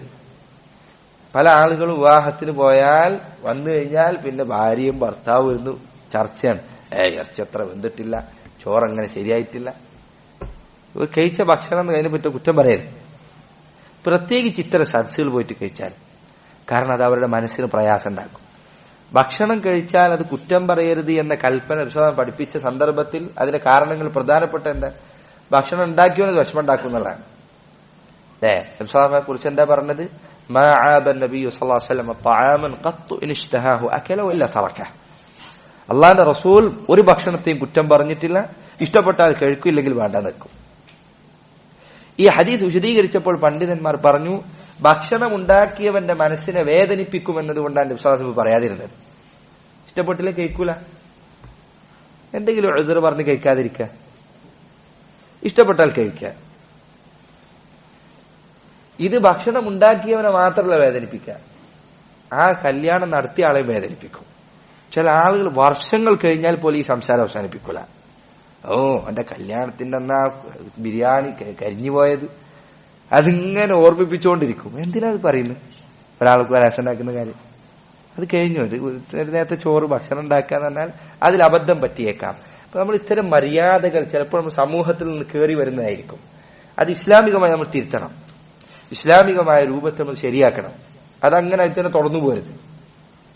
അപ്പൊ ആളുകൾ ഉണ്ടാക്കി വെച്ച ഭക്ഷണം വലീമ, അത് ചെറുതാകട്ടെ വലുതാകട്ടെ എന്ന് കഴിക്കാം. നബി സല്ലല്ലാഹു അലൈഹി വസല്ലം അവിടുത്തെ വലീമകളിൽ ചിലപ്പോൾ റസൂലുള്ളാഹി സ്വല്ലല്ലാഹു അലൈഹി വസല്ലം കുറച്ച് ഭക്ഷണം വെക്കുകയും ബാക്കി സഹാബികൾ കൊണ്ടുവന്ന് എല്ലാവരും ഒരുമിച്ചിരുന്ന് കഴിക്കുകയും ചെയ്തതുണ്ട്. ചില പണ്ഡിതന്മാർ പറഞ്ഞതായിക്കാണ് അങ്ങനെ വരെ വലീമ നടത്താനാണ്. കല്യാണം നടത്തുന്നോ തന്നെ വലീമ വെക്കണം എന്നില്ല. മോന്റെ കല്യാണത്തിന് വരുമ്പോ വരുന്ന ആൾക്കാർ കുറേശ്ശെ കുറേശ്ശെ സാധനങ്ങളെ കൊടുന്ന് എല്ലാവരും കൂടി ഒരുമിച്ചിരുന്ന് തിന്ന. നബി സല്ലല്ലാഹു അലൈഹി വസല്ലം അവിടുന്ന് ഖൈബർ യുദ്ധത്തിൽ നിന്ന് തിരിച്ചു വരുന്ന സന്ദർഭത്തിൽ സഫിയ റളിയല്ലാഹു തആല അൻഹയെ വിവാഹം കഴിച്ചപ്പോൾ ഈ രൂപത്തിലാണ് വലീമ നടത്തിയത്. ബിലാൽ റളിയല്ലാഹു അൻഹുവിനോട് നബി സല്ലല്ലാഹു അലൈഹി വസല്ലം ഒരു വിരിപ്പങ്ങ് വിരിക്കാൻ പറഞ്ഞു. എല്ലാവരുടെ അടുത്തുള്ള ഭക്ഷണമൊക്കെ കൊണ്ടുവരാൻ പറഞ്ഞു.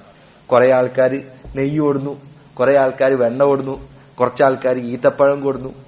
എല്ലാം അതിലേക്കും കിട്ടു. എല്ലാവരും കൂടി ഇരുന്ന് കഴിച്ചു. ഇതും വലീമയാണ്. ഇങ്ങനെയൊക്കെ വലീമ നടത്താം. ഇനി ഒരാൾക്ക് സാമ്പത്തികമായി ബുദ്ധിമുട്ടുണ്ട് എന്ന് മനസ്സിലാകും. നിന്റെ അയൽവാസിയാണ്, നിന്റെ കുടുംബക്കാരനാണ്, അയാൾ വിവാഹം കഴിക്കാൻ പോവാണ്, അയാൾക്ക് അയാളുടെ വലീമയിൽ ചെറിയ പ്രയാസമുണ്ട്, അത് കൊടുക്കാൻ ബുദ്ധിമുട്ട്, സഹായിക്കാതെ പോയിട്ട് അയാൾക്ക് കുറച്ച് പോയിട്ട് എന്തെങ്കിലും പൈസ കൊടുത്തോ, അയാൾക്ക് കുറച്ച് ഭക്ഷണം കൊണ്ടുപോയി കൊടുത്തോളൂ. ഇതൊക്കെ ഒരു മുസ്ലിമിന് ചെയ്യാവുന്ന നന്മകളിൽപ്പെട്ടതാണ്. അപ്പൊ ഒരാളുടെ വലീമ അയാൾ തന്നെ വെക്കണമെന്നില്ല. അയാൾക്ക് പ്രയാസം ഉണ്ടെങ്കിൽ അപ്പുറത്തുള്ള ആൾക്കാരൊക്കെ കൂടിയിട്ട് വലീമ നടത്താം. അയാൾക്ക് കഴിയാവുന്ന രൂപത്തിലുള്ള വലീമ ആ പറഞ്ഞയാൾ നടത്തുക എന്നത് പ്രബലമായ മുഅക്കദായ സുന്നത്താണ്. സഹോദരങ്ങളെ, എപ്പോഴാണ് വലീമ നടത്തേണ്ടത്? ചില പണ്ഡിതന്മാർ പറഞ്ഞു, ഏറ്റവും നല്ലത് വലീമ നടത്താൻ ഏറ്റവും നല്ലത് ഭാര്യയും ഭർത്താവും വീട് കൂടിയതിന് ശേഷമാണ്, അല്ലെങ്കിൽ വീട് കൂടുന്ന സന്ദർഭത്തിലാണ്. വീട് കൂടുക എന്ന് പറഞ്ഞാൽ ചിലപ്പോൾ ആൾക്കാർ നമ്മുടെ നാട്ടിലൊക്കെ നടക്കുള്ളത്. നബി സല്ലല്ലാഹു അലൈഹി വസല്ലമയുടെ സുന്നത്തിൽ അത് സംഭവിച്ചിട്ടുണ്ട്.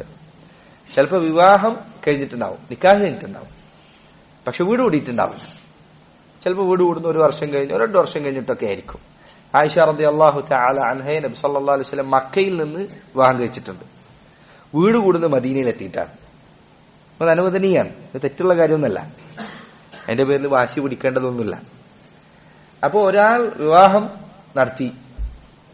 വിവാഹം നടത്തിയതിന് ശേഷം വലീമ കൊടുക്കാതെ അയാൾ വീട് കൂടിയതിനു ശേഷം വലീമ കൊടുക്കുന്നതാണ് ഏറ്റവും നല്ലത് എന്ന് ചില പണ്ഡിതന്മാർ പറഞ്ഞിട്ടുണ്ട്. കാരണം നബി സല്ലല്ലാഹു അലൈഹി വസല്ലം സുന്നത്തിൽ കാണുന്നത് ആ രൂപമാണ്.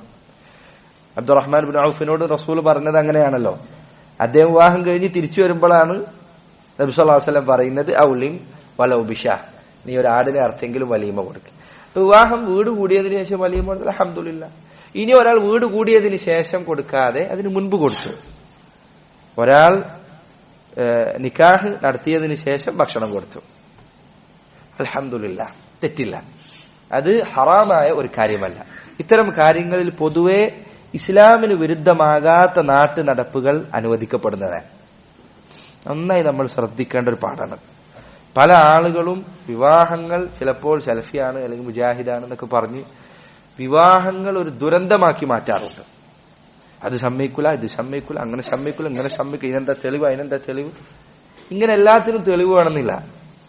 വിവാഹവും ഇതുപോലുള്ള കാര്യങ്ങളും അതിൽ ഒരു ഇബാദത്ത് എന്ന രൂപത്തിലല്ലാതെ കുഫാറുകളോട് സാദൃശ്യമാകാതെ മുസ്ലിമീങ്ങൾക്കിടയിൽ നടമാടുന്ന ആദത്തുകൾ, പൊതുശൈലികൾ, പൊതുരീതികൾ അത് അനുവദിക്കപ്പെട്ടതാണ്.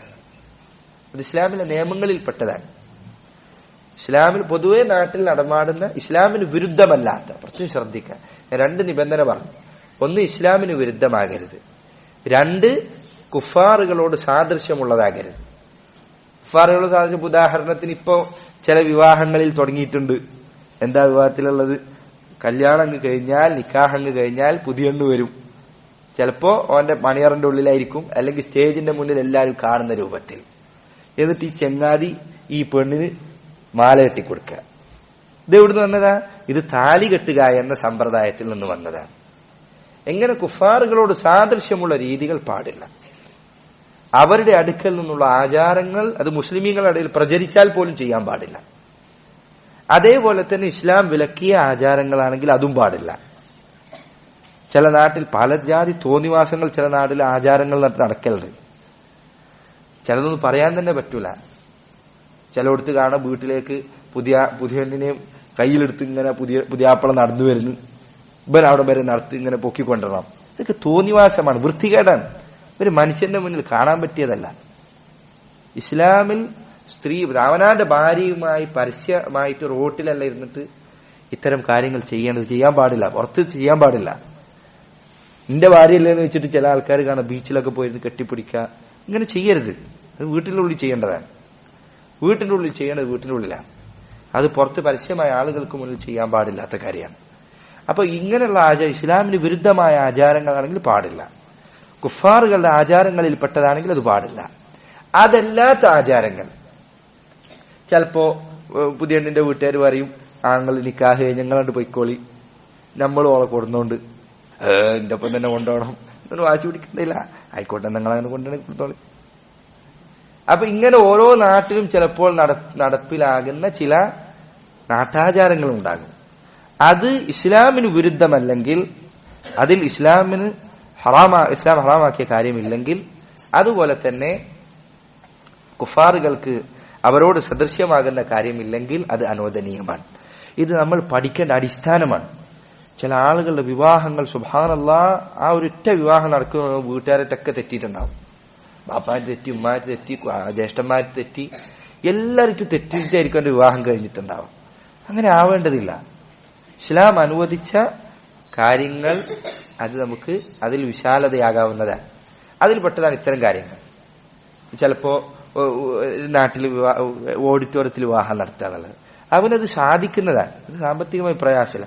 എന്റെ വീട്ടിൽ തന്നെ നടത്താൻ പാടുള്ളൂ, പള്ളിയിൽ തന്നെ നടത്താൻ പാടുള്ളൂ, വാശി പിടിക്കേണ്ടതില്ല.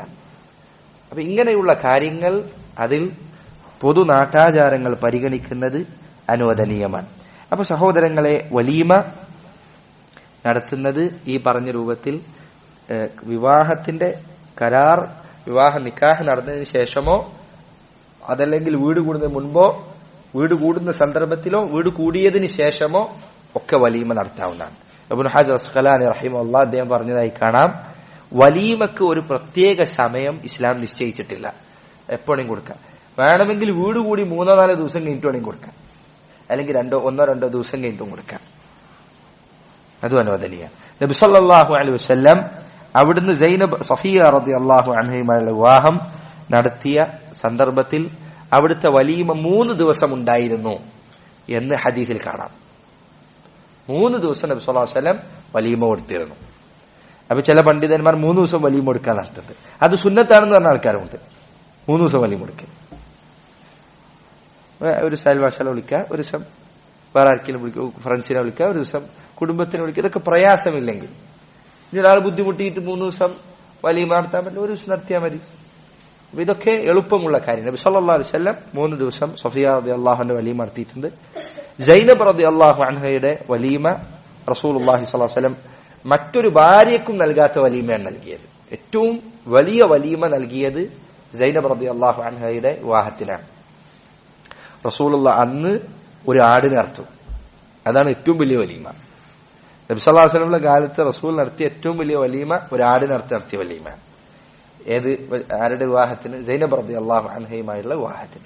നിങ്ങൾക്കറിയാം, സൈനബ് റളിയല്ലാഹു അൻഹയെ നബി സല്ലല്ലാഹു അലൈഹി വസല്ലം വിവാഹം കഴിച്ചത് ആര് വിവാഹമോചനം ചെയ്തതിനു ശേഷമാണ്? സയ്യിദ് ഇബ്നു ഹാരിസ, റസൂലുള്ളാഹിയുടെ വളർത്തുപുത്രനായിരുന്ന സയ്യിദ് ഇബ്നു ഹാരിസ വിവാഹമോചനം ചെയ്തതിനു ശേഷമാണ് സൈനബിന് വിവാഹം കഴിക്കുന്നത്. വളർത്തുപുത്രന്റെ ഭാര്യയെ കല്യാണം കഴിക്കുക എന്നത് അറബികൾ മോശമായി കണ്ടിരുന്ന കാര്യമാണ്.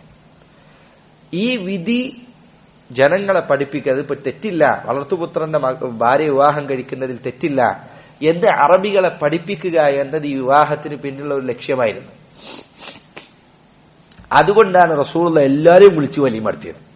വലിയ വലീമ നടത്താനുള്ള കാരണം എന്താ? ഈ പറഞ്ഞ നിയമം എല്ലാവരും അറിയുന്നതിന് വേണ്ടിയാണ് എന്ന് ചില പണ്ഡിതന്മാർ വിശദീകരിച്ചതായി കാണാൻ സാധിക്കും. അതുപോലെ തന്നെ സഹോദരങ്ങളെ, വലീമയിൽ ശ്രദ്ധിക്കേണ്ട കാര്യങ്ങളിൽ പെട്ടതാണ് അത് ഒരിക്കലും ദൂർത്തിലേക്ക് എത്തരുത്. അതുപോലെ തന്നെ പൊങ്ങച്ചത്തിലേക്ക് എത്തരുത്. പലപ്പോഴും ആളുകളുടെ വലീമ എത്തിപ്പെടുന്നത് ഈ പറഞ്ഞ രണ്ടിലേക്കാണ്. ഒന്നല്ലെങ്കിൽ ദൂർത്ത്, 100 ആള് വരുന്നതിന് 500 ആൾക്ക് ഭക്ഷണം ഉണ്ടാക്കിയിട്ടുണ്ടാവും. പല ആളുകളും ഇത് വലിയ മേന്മയായിട്ടാണ് പറയാ, എന്നിട്ട് കൊണ്ടുപോയി തട്ടാണ്. ഫക്കീറായ ദരിദ്രന്മാർക്ക് പോലും കൊടുക്കൂല ചില ആൾക്കാർ. അതുകൊണ്ട് നശിപ്പിച്ചു കളയും ഭക്ഷണം. അത് ഇസ്റാഫിലേക്ക് എത്തുന്ന രൂപത്തിൽ എത്തിക്കരുത്. ഖുലു വശ്റബു വലാ തുസ്രിഫു, നിങ്ങൾ ഭക്ഷിച്ചുകൊള്ളുക, കുടിച്ചുകൊള്ളുക, പക്ഷേ നിങ്ങൾ ദൂർത്ത് കാണിക്കരുത്. 2, പൊങ്ങച്ചം കാണിക്കാൻ വേണ്ടിയിട്ടുള്ള വലീമയാകരുത്. നബി സല്ലല്ലാഹു അലൈഹി വസല്ലമയുടെ ഹദീസിൽ കാണാം, ഇന്ന നബിയ സല്ലല്ലാഹു അലൈഹി വസല്ലമ നഹാ അൻ തആമിൽ മുതബാരിയൈൻ അൻ യുഅകൽ. പരസ്പരം പൊങ്ങച്ചം കാണിക്കുന്ന 2 ആളുകൾ അവരുടെ ഭക്ഷണം കഴിക്കുന്നത് റസൂലുള്ളാഹി വിലക്കിയിട്ടുണ്ട്. പരസ്പരം പൊങ്ങച്ചം കാണിക്കുക, അവന്റെ വിവാഹത്തിനുള്ളതിനേക്കാൾ ഇരട്ടി ഇവിടെ ഉണ്ടാക്കണം. അത് നടത്തുമ്പോ മറ്റവന്റെ ധാരണ, എന്റെ മോളെ കല്യാണാവട്ടെ, ഇവനെ ഞാൻ അപ്പ വെട്ടിക്കും. എന്നിട്ടിങ്ങനെ മത്സരമാണ്, ഓനേക്കാൾ വലിയ കല്യാണം നടത്തണം, ഇവനേക്കാൾ വലിയ കല്യാണം നടത്തണം. ഈ പറഞ്ഞ പൊങ്ങച്ചക്കാരുടെ ഭക്ഷണം കഴിക്കുന്നത് നബി സല്ലല്ലാഹു അലൈഹി വസല്ലം വിലക്കിയിട്ടുണ്ട്. പൊങ്ങച്ചത്തിനു വേണ്ടി ഉണ്ടാക്കിയതാണെന്ന് അറിയുമെങ്കിൽ അവിടെ പോയി കഴിക്കണ്ട, ആ ഭക്ഷണം തിന്നണ്ട. അവനുള്ള ശിക്ഷ അതാണ്. അപ്പൊ നബി സല്ലല്ലാഹു അലൈഹി വസല്ലം വിലക്കിയ കാര്യങ്ങളിൽ പെട്ടതാണ് സഹോദരങ്ങളെ ഇത്. നമ്മുടെ വലീമ ഒരിക്കലും എന്താവരുത്, പൊങ്ങച്ചാവരുത്. അതിൽ ലാളിത്യം ഉണ്ടാകണം, അതിൽ നന്മയുണ്ടാകണം, അതിൽ കുറെ ഖൈറുകൾ പഠിപ്പിക്കണം, പ്രത്യേകിച്ച് ഈ കാലഘട്ടത്തിൽ. അതുപോലെ തന്നെ സഹോദരങ്ങളെ, വലീമ അതിലേക്ക് ക്ഷണിക്കപ്പെട്ടാൽ അതിന് ഉത്തരം നൽകുക എന്നത് വാജിബാണ്, നിർബന്ധം. എന്നെ ഒരു വിവാഹത്തിന്റെ വലീമയിലേക്ക് ക്ഷണിച്ചാൽ ആ വലീമക്ക് ഉത്തരം നൽകുക എന്നത് വാജിബാണ്. 2 സന്ദർഭത്തിൽ ഒഴികെ. ഒന്നല്ലെങ്കിൽ നിനക്ക് പോകാൻ പറ്റാത്ത എന്തെങ്കിലും ഒരു ഉദറുണ്ട്, ഉദാഹരണം രോഗമുണ്ട്, അല്ലെങ്കിൽ മറ്റെന്തെങ്കിലും പ്രയാസങ്ങളുണ്ട്, വീട്ടിലായിരിക്കും അസുഖമാണ്, ഒഴിവാക്കി പോരാൻ പറ്റില്ല. പണ്ഡിതന്മാർ പറഞ്ഞതായി കാണാം, ജമാഅത്ത് നിസ്കാരം ഒഴിവാക്കാനുള്ള ഉദറുകളിൽപ്പെട്ട ഏതെങ്കിലും ഉദറ് ഉണ്ട് എങ്കിൽ നിനക്ക് വലീമക്ക് പോകാതിരിക്കാം.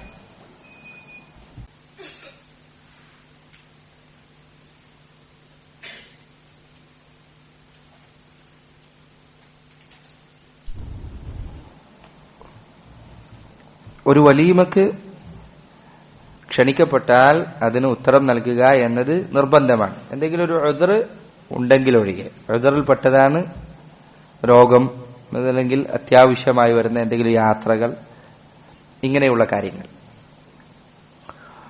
അതുപോലെ തന്നെ ഉദ്റിൽപ്പെട്ടതാണ് ആ വലീമ അതിലേക്ക് ക്ഷണിക്കുന്നതിന് മുൻപ് നിന്നെ മറ്റൊരു വലീമയിലേക്ക് ക്ഷണിച്ചിട്ടുണ്ട്. ഇതിന് രണ്ടിനും കൂടി പോകാൻ നിനക്ക് സാധിക്കൂല. നിന്നെ ഒരാൾ ക്ഷണിച്ചു, ആ ക്ഷണത്തിന് മുൻപ് മറ്റൊരാൾ നിന്നെ ക്ഷണിച്ചിട്ടുണ്ട് അതേ ദിവസം തന്നെ, എങ്കിൽ ആദ്യത്തെ ആളുടെ ക്ഷണമാണ് സ്വീകരിക്കേണ്ടത്. അതൊരു ഉദ്റാണ്. അപ്പൊ ഇങ്ങനെ എന്തെങ്കിലും ഒരു ഉദ്ർ, എന്തെങ്കിലും ഒരു ഒഴിവ് കഴിവ് ഉണ്ടെങ്കിൽ വലീമക്ക് പോകാതിരിക്കാം. അതുപോലെ തന്നെ രണ്ടാമത്തെ കാരണം സഹോദരങ്ങളെ, ആ വലീമയിൽ എന്തെങ്കിലും തോന്നിവാസം നടക്കുന്നുണ്ട്. ആ വലീമയിൽ എന്തെങ്കിലും മോശമായ കാര്യം നടക്കുന്നുണ്ട്. ഉദാഹരണത്തിന് മദ്യമുണ്ട്, അല്ലെങ്കിൽ മറ്റെന്തെങ്കിലും തോന്നിവാസങ്ങൾ, വൃത്തികേടുകളുണ്ട്, സംഗീതമുണ്ട്.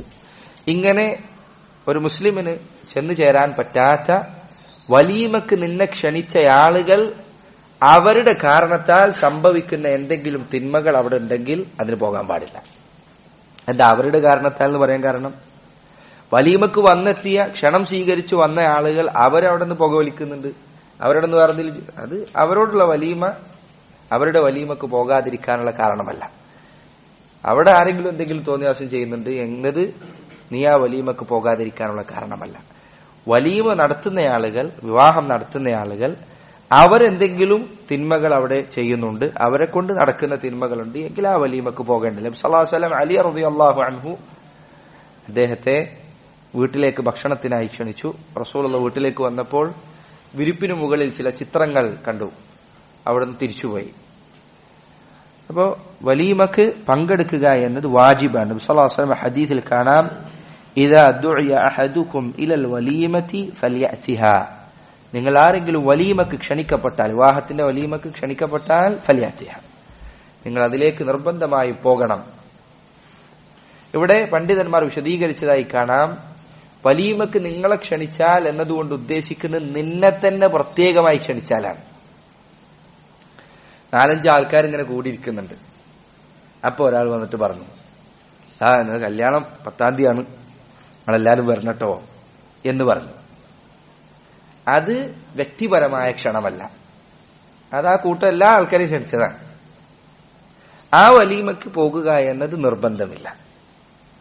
എന്നാൽ നിന്നോട് പ്രത്യേകമായി അയാൾ പറഞ്ഞു എന്ന് നിനക്ക് ബോധ്യപ്പെടാൻ, അങ്ങനെ ബോധ്യപ്പെട്ടാൽ നീ ആ വലീമക്ക് പോകണം. ചിലപ്പോൾ ചില ആൾക്കാർ ഭംഗിവാക്കിനായിട്ട് ചില ആൾക്കാരെ വലീമക്ക് ക്ഷണിക്കും. ഞാൻ ഒരാളോട് ഇങ്ങനെ പറഞ്ഞുകൊണ്ടിരിക്കുകയാണ്, താന്തിയാണ് കല്യാണം, നിങ്ങൾ വരണം. അപ്പൊ രണ്ടാമതൊരാളും കൂടി വന്നു. ഇപ്പൊ ഇയാളോട് പറയുന്നില്ല, അങ്ങനെ വിളിക്കാതിരിക്കുക എന്ന് വിചാരിച്ച് ചിലപ്പോൾ വിളിക്കും. അത് നിന്നെ കൂടി വിളിച്ചതല്ല, അതൊരു മുജാമലത്തിന് വിളിച്ചതാണ്, ഒരു ഭംഗിവാക്കായി വിളിച്ചതാണ്. നിനക്ക് ആ വലീമക്ക് പോകുന്ന അനുവദനീയാണ്, പക്ഷെ നിർബന്ധമല്ല. നീയും അയാളുമായിട്ട് അത്ര വലിയ ബന്ധമല്ല എന്ന് നിനക്കറിയാം. ഒരു ഭംഗിവാക്കായി വിളിക്കപ്പെടുന്ന വലീമകൾക്ക് പോകുന്നത് നിർബന്ധമല്ല. എന്നാൽ നിന്നെ പ്രത്യേകമായി ഒരു വലീമക്ക് വിളിച്ചാൽ നിനക്ക് സാധിക്കൂലെങ്കിൽ ആദ്യം തന്നെ പറയും, എനിക്ക് വരാൻ പറ്റൂല. വരാം എന്ന് നീ അവർക്ക് വാക്കുകൊടുത്താൽ പോകൽ നിന്റെ മേൽ നിർബന്ധമാണ്. പ്രത്യേകിച്ച് എന്തെങ്കിലും ഉദ്റില്ലെങ്കിൽ പോവുക എന്നത് നിർബന്ധമായ കാര്യമാണ്. സഹോദരങ്ങളെ, വലീമയിൽ ശ്രദ്ധിക്കേണ്ട മറ്റൊരു കാര്യമാണ്, വലീമയിലേക്ക് ധനികരെ മാത്രം ക്ഷണിക്കുകയും ദരിദ്രരെ ഒഴിവാക്കുകയും ചെയ്യുക എന്നത് ആ വലീമയെ അള്ളാഹുവിന്റെ അടുക്കൽ ശിക്ഷ ലഭിക്കുന്ന കാര്യങ്ങളിൽ ഉൾപ്പെടുത്തുന്നതാണ്.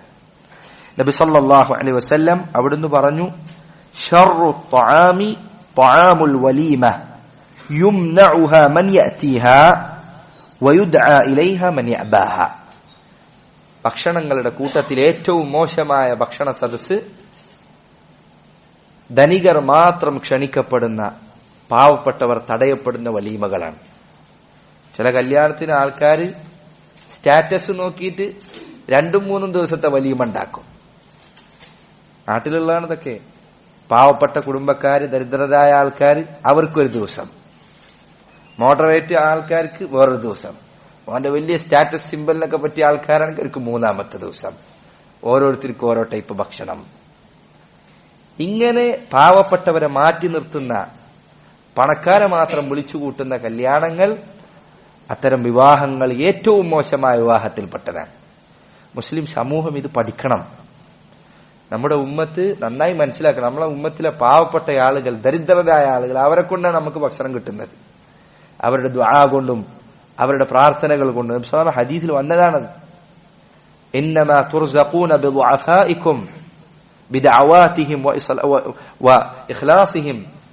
നിങ്ങൾക്ക് ഭക്ഷണം നൽകപ്പെടുന്നത് നിങ്ങളിലെ പാവപ്പെട്ടവരെ കൊണ്ടാണ്. അവരെ കൊണ്ടാണ് അള്ളാഹ് റിസ്ക് ഇറക്കുന്നത്. അവരുടെ പ്രാർത്ഥന കാരണത്താൽ, അവരുടെ ഇഖ്ലാസ് കാരണത്താൽ. ഇമാം അഹ്മദ് റഹിമഹുല്ലാഹ് അദ്ദേഹത്തിന്റെ സദസ്സിനെ പറ്റി പറയുമായിരുന്നു, അദ്ദേഹത്തിന്റെ സദസ്സിൽ രാജാക്കന്മാരെ പോലെ ആയിരുന്നത് പാവപ്പെട്ടവരായിരുന്നു, ദരിദ്രരായിരുന്നു. ദരിദ്രർക്ക് അദ്ദേഹത്തിന്റെ സദസ്സിൽ രാജാവിന്റെ സ്ഥാനമാണ്. അദ്ദേഹം അത്ര ബഹുമാനിക്കപ്പെടും. പക്ഷെ ഇന്ന് നമ്മുടെ ഉമ്മത്ത് നേരെ തിരിച്ചായി. പാവപ്പെട്ടവരെ ഒരു സ്ഥലത്തേക്ക് ഒരു മനുഷ്യനെ അടുപ്പിക്കൂല, അവനോട് ചേർന്നിരിക്കാൻ ഒരാളില്ല. പണക്കാരനാണെങ്കിൽ അവനെ ബഹുമാനിക്കാനും അവനെ കൈപിടിക്കാനും അവനെ കൊണ്ടടക്കാനും ആൾക്കാർ തിരക്ക് കൂട്ടുകയാണ്. ഈ അവസ്ഥ ഉമ്മത്തിന് ഉപദ്രവകരമാണ്, നമ്മെ ഇത് പ്രയാസത്തിലാക്കും. അള്ളാഹുവിന്റെ സഹായം നമുക്ക് നൽകുന്നതിൽ നിന്ന് അള്ളാഹു തടസ്സം ഉണ്ടാകുവാൻ, അവന്റെ അടുക്കൽ തടസ്സം ഉണ്ടാകുവാൻ അത് കാരണമാകും. അപ്പൊ അത് സഹോദരങ്ങളെ ശ്രദ്ധിക്കേണ്ട കാര്യമാണ്.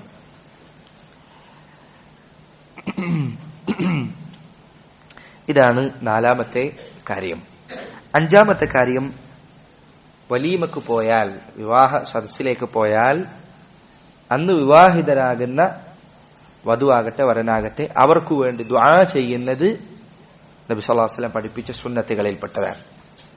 അല്ലാഹുവിന്റെ റസൂൽ സല്ലല്ലാഹു അലൈഹി വസല്ലം അവിടുന്ന് ഒരു മനുഷ്യൻ വിവാഹിതനാകാനിരിക്കുന്ന ഒരു വ്യക്തി അയാളുടെ അരികിൽ ചെന്ന റസൂൽ ഇങ്ങനെ പറയുമായിരുന്നു. അവിടുന്ന് പറയും, ബാറകല്ലാഹു ലക വബാറക അലൈക വജമഅ ബൈനകുമാ ഫീ ഖൈർ. അല്ലാഹു നിനക്ക് അനുഗ്രഹം ചൊരിയട്ടെ, നിന്റെ മേൽ അല്ലാഹു അനുഗ്രഹം വെക്കട്ടെ, നിങ്ങളെ രണ്ടുപേരെയും അല്ലാഹു നന്മയിൽ ഒരുമിപ്പിക്കട്ടെ എന്ന് നബി സല്ലല്ലാഹു അലൈഹി വസല്ലം പ്രാർത്ഥിക്കാറുണ്ടായിരുന്നു. ഈ ദുആ കാണാതെ പഠിക്കുക. ബാറകല്ലാഹു ലക വബാറക അലൈക വജമഅ ബൈനകുമാ ഫീ ഖൈർ. ഇതല്ലാത്ത പ്രാർത്ഥന ഒരാൾക്ക് പറ്റുമെങ്കിൽ പ്രാർത്ഥിക്കാം. അള്ളാഹു ഖൈറാക്കട്ടെ, അള്ളാഹു തൗഫീഖ് ചെയ്യട്ടെ, അള്ളാഹു നിങ്ങളെ വിവാഹബന്ധം കൂടുതൽ നിലനിർത്തട്ടെ, അറബിയിലോ അല്ലെങ്കിൽ മലയാളത്തിലോ പ്രാർത്ഥിക്കാം. ചില ആളുകൾക്ക് ചിലപ്പോ ഈ പറഞ്ഞ അറബി കേട്ടാൽ മനസ്സിലാവില്ല എന്താണ് ഇയാൾ പറയുന്നത് എന്ന് അറിയാത്ത ആളുകളുണ്ടാകും.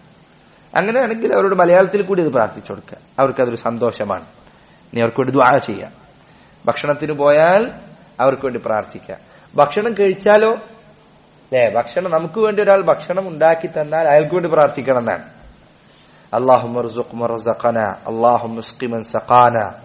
അല്ലാഹുവേ നീ ഞങ്ങൾക്ക് ഭക്ഷണം നൽകിയവർക്ക് നീയും ഭക്ഷണം നൽകണം, ഞങ്ങൾക്ക് വെള്ളം നൽകിയവർക്ക് നീയും വെള്ളം നൽകണം എന്ന് നബി സല്ലല്ലാഹു അലൈഹി വസല്ലം ഭക്ഷണം കഴിച്ചാൽ പ്രാർത്ഥിക്കുമായിരുന്നു ഞാൻ.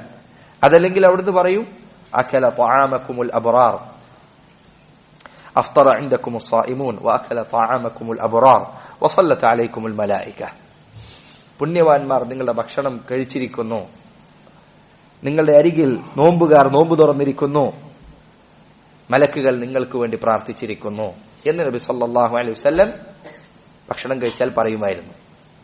അല്ലെങ്കിൽ ചില പണ്ഡിതന്മാർ പറഞ്ഞു പ്രാർത്ഥനയുടെ അർത്ഥത്തിലാണ്. അകല തആമകുമുൽ അബ്റാർ, പുണ്യവാന്മാർ നിങ്ങളുടെ ഭക്ഷണം ഭക്ഷിക്കട്ടെ. വഅഫ്തറ ഇൻദകുമുസ് സായിമൂൻ, നോമ്പുകാർ നിങ്ങളുടെ അരികിൽ നോമ്പ് തുറക്കട്ടെ. വസല്ലത അലൈക്കുമുൽ മലായിക, മലക്കുകൾ നിങ്ങൾക്ക് വേണ്ടി പ്രാർത്ഥിക്കട്ടെ. പ്രാർത്ഥനയാണ് എന്നും ചിലർ പറഞ്ഞിട്ടുണ്ട്. അപ്പൊ ഇങ്ങനെ പ്രാർത്ഥിക്കുക. ഭക്ഷണം കഴിച്ചാൽ ഏമ്പക്കിട്ട് ഇങ്ങനെ എണീച്ചു പോരലല്ല, അവർക്ക് വേണ്ടി ദുആ ചെയ്യണം. ഇത് മര്യാദയാണ്. ഭക്ഷണം ഉണ്ടാക്കിയവരോട് നല്ല വാക്ക് പറയണം, സാധിക്കുമെങ്കിൽ. നല്ല ഭക്ഷണമായിട്ടുണ്ട്, മാഷാ അല്ലാഹ്, ഖൈറായിട്ടുണ്ട് എന്ന് പറഞ്ഞിറങ്ങി. ഇതൊക്കെ നല്ല മര്യാദകളിൽപ്പെട്ടതാണ്. വിവാഹത്തിന് പോയാൽ വിവാഹിതരാകുന്ന വധുവിനോടും വരനോടും അവർക്കു വേണ്ടി പ്രാർത്ഥിക്കുക എന്ന് നബി സല്ലല്ലാഹു അലൈഹി വസല്ലം സുന്നത്തിൽപ്പെട്ടതാണ്. റസൂലുള്ളാഹി സ്വല്ലല്ലാഹു അലൈഹി വസല്ലമയുടെ മകൾ ഫാത്തിമ വിവാഹം കഴിച്ച ദിവസം അലി റളിയല്ലാഹു അൻഹു ഫാത്തിമ റളിയല്ലാഹു അൻഹയും റൂമിലേക്ക് പ്രവേശിക്കുന്നതിന് മുൻപ് റസൂലുള്ളാഹി അവരെ അവിടെ നിർത്തി. അലാ മക്കാനിക്കുമാ, അവിടെ തന്നെ നിൽക്കൂ എന്ന് നബി സല്ലല്ലാഹു അലൈഹി വസല്ലം അവിടുന്ന് പറഞ്ഞു. റസൂൽ പറഞ്ഞു, ലാ തുഹ്ദിസ് ഷൈഅൻ ഹത്താ തൽഖാനി, ഞാൻ ഇപ്പോൾ വരാം, എന്നെ കാണുന്നത് വരെ ഇവിടുന്ന് അനങ്ങരുത് എന്ന് പറഞ്ഞു. നബി സല്ലല്ലാഹു അലൈഹി വസല്ലം പോയി വുളു എടുത്തു. തിരിച്ചു വന്നുകൊണ്ട് ആ വുളുവിന്റെ ബാക്കിയുള്ള വെള്ളം അലിയുടെ മുകളിലേക്ക് റസൂലുള്ളാഹി ഇങ്ങനെ കൊടഞ്ഞു. എന്ന് നബി സല്ലല്ലാഹു അലൈഹി വസല്ലം പറഞ്ഞു, അല്ലാഹുമ്മ ബാരിക് ഫീഹിമാ വബാരിക് അലൈഹിമാ വബാരിക് ഫീ നസ്ലിഹിമാ. അല്ലാഹുവേ, ഇവർക്ക് മേൽ നീ ബറക്കത്ത് ചൊരിയണമേ, അവർക്ക് മുകളിൽ നീ അനുഗ്രഹം ഇറക്കണമേ, അവരുടെ സന്താനങ്ങളിൽ അല്ലാഹുവേ നീ ബറക്കത്ത് ചൊരിയണമേ എന്ന് നബി സല്ലല്ലാഹു അലൈഹി വസല്ലം ദുആ ചെയ്തു. അമ്മോശന്റെ ദുആ ആണത്. അപ്പൊ ഇത് നമ്മുടെ മകൾക്ക് വേണ്ടി, മകന് വേണ്ടി ഒക്കെ ദുആ ചെയ്യാം, പ്രാർത്ഥിക്കാം എന്നത് ഈ സന്ദർഭത്തിൽ നമ്മൾ ശ്രദ്ധിക്കേണ്ട കാര്യങ്ങളിൽ പെട്ടതാണ്. ഇൻഷാ അല്ലാഹ് ചില കാര്യങ്ങൾ കൂടി നിസ്കാരത്തിന് ശേഷം നമുക്ക് പറയാം. وهذا والله تعالى أعلم بالصواب وصلى الله وسلم وبارك على نبينا محمد وعلى آله وصحبه وسلم. السلام عليكم ورحمة الله. الحمد لله والصلاة والسلام على رسول الله وعلى آله وأصحابه أجمعين. أما بعد. വിവാഹ ദിവസത്തിൽ ശ്രദ്ധിക്കേണ്ട 5 കാര്യങ്ങളെ കുറിച്ചാണ് നമ്മൾ പറഞ്ഞത്. ഒന്നാമത്തെ കാര്യം നിയ്യത്താണ്. രണ്ടാമത്തെ കാര്യം അന്ന് അനുവദിക്കപ്പെട്ട ആഹ്ലാദ പ്രകടനങ്ങളെ കുറിച്ചാണ്. മൂന്നാമത്തെ കാര്യം വിവാഹ കരാർ ഏർപ്പെട്ടതിനു ശേഷം നടത്തുന്ന ഖുത്ബത്തുൽ ഹാജയെ കുറിച്ചാണ്. നാലാമത്തെ കാര്യം വലീമയെ കുറിച്ചാണ്.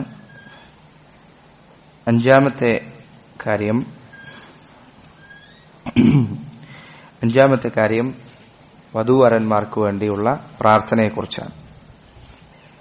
ആറാമത്തെ കാര്യം വധുവിനെ അലങ്കരിക്കുന്നതിനെക്കുറിച്ചും അവരെ ഭർത്താവിന് ഏൽപ്പിച്ചു കൊടുക്കുന്നതിനെ കുറിച്ചുമാണ്.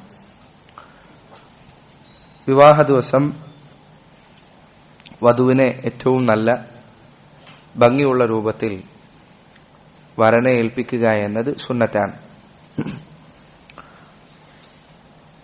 ഇത് നിർവഹിക്കേണ്ടത് സ്ത്രീകളാണ്. വധുവിനെ അലങ്കരിക്കേണ്ടത് സ്ത്രീകളാണ്, പുരുഷന്മാരല്ല. ഇന്ന് ഈ ബ്യൂട്ടി പാർലർ സംവിധാനം വന്നതുകൊണ്ട് പലപ്പോഴും ചില സന്ദർഭങ്ങളിൽ സ്ത്രീകളെ ഫേഷ്യൽ ചെയ്യുന്നതും ഭംഗി കൂട്ടുന്നതും പുരുഷനാണ്. ഇത് പാടില്ലാത്ത കാര്യമാണ്. കടുത്ത നിഷിദ്ധമായ, തീർത്തും ഹറാമായ കാര്യമാണ് പുരുഷൻ സ്ത്രീയെ അലങ്കരിക്കുക എന്നത്. നബി സല്ലല്ലാഹു അലൈഹി വസല്ലമയുടെ വിവാഹം ആയിഷ റളിയല്ലാഹു അൻഹ അവരുമായുള്ള വിവാഹത്തെക്കുറിച്ചുള്ള ഹദീസുകൾ, അതിൽ ഈ പറഞ്ഞ കാര്യങ്ങൾ കാണാം. അസ്മാ ബിൻത് യസീദ് റളിയല്ലാഹു അൻഹ അവർ പറയുന്നു, ഇന്നി ഖയ്യൻതു ആയിഷത ലിറസൂലില്ലാഹി സ്വല്ലല്ലാഹു അലൈഹി വസല്ലം. ഞാൻ അല്ലാഹുവിന്റെ റസൂലിനു വേണ്ടി ആയിഷയെ അലങ്കരിച്ചു, ഭംഗി വർദ്ധിപ്പിച്ചു. ഇന്നത്തെ കാലത്ത് ഒരു സ്ത്രീയുടെ ഭംഗി വർദ്ധിപ്പിക്കാൻ അനുവദിക്കപ്പെട്ട കാര്യങ്ങൾ എന്തൊക്കെയുണ്ട്, അതൊക്കെ ഉപയോഗപ്പെടുത്താം. സുമ്മ ജിഅ്തുഹു, അങ്ങനെ നബി സല്ലല്ലാഹു അലൈഹി വസല്ലമയുടെ അരികിലേക്ക് ഞാൻ അവരെ കൊണ്ടുപോയി. ഫദഅഉതുഹു ലിജിൽവതിഹാ, അങ്ങനെ റസൂലുള്ളാഹിയുടെ അരികിൽ ആയിഷയെ ഞാൻ ഇരുത്തി. എന്നിട്ട് റസൂലിനോട് അവളുടെ മറ നീക്കാൻ പറഞ്ഞു. മറച്ചിട്ടാണ് കൊടുത്തിട്ടുള്ളത്. നബി സല്ലല്ലാഹു അലൈഹി വസല്ലമയോട് മറ നീക്കാൻ പറഞ്ഞു. ഇത് ഭർത്താവിന് മുൻപിൽ ഭാര്യയെ നിർത്തിവെക്കുന്ന, അവരെ കൊണ്ടെത്തിക്കുന്ന സമയത്ത് അവൾ മറയുള്ളവളായിരിക്കണം എന്ന് ചിലർ ഈ ഹദീസിന്റെ അടിസ്ഥാനത്തിൽ പറഞ്ഞതായി കാണാം. അത് അവർക്കിടയിൽ ഭംഗി വർദ്ധിപ്പിക്കാനുള്ള കാരണങ്ങളിൽപ്പെട്ടതാണ്. ഫജലസ ഇലാ ജംബിഹാ, അപ്പോൾ റസൂൽ അവരുടെ അരികിൽ ചെന്നു, അവിടെ പോയിരുന്നു. ഫഉതിയ ബിഉസ്സി ലബൻ, ഒരു വലിയ പാത്രത്തിൽ കുറച്ച് പാല് കൊണ്ടുവന്നു. ഫശരിബ, റസൂലുള്ളാഹി സ്വല്ലല്ലാഹു അലൈഹി വസല്ലം അതിൽ നിന്ന് കുടിച്ചു. ثم ناولها النبي صلى الله عليه وسلم, എന്നിട്ട് അല്ലാഹുവിന്റെ റസൂൽ സല്ലല്ലാഹു അലൈഹി വസല്ലം ആ പാല് കുടിച്ച ബാക്കി ആയിഷ റളിയല്ലാഹു തആല അൻഹക്ക് നീട്ടി.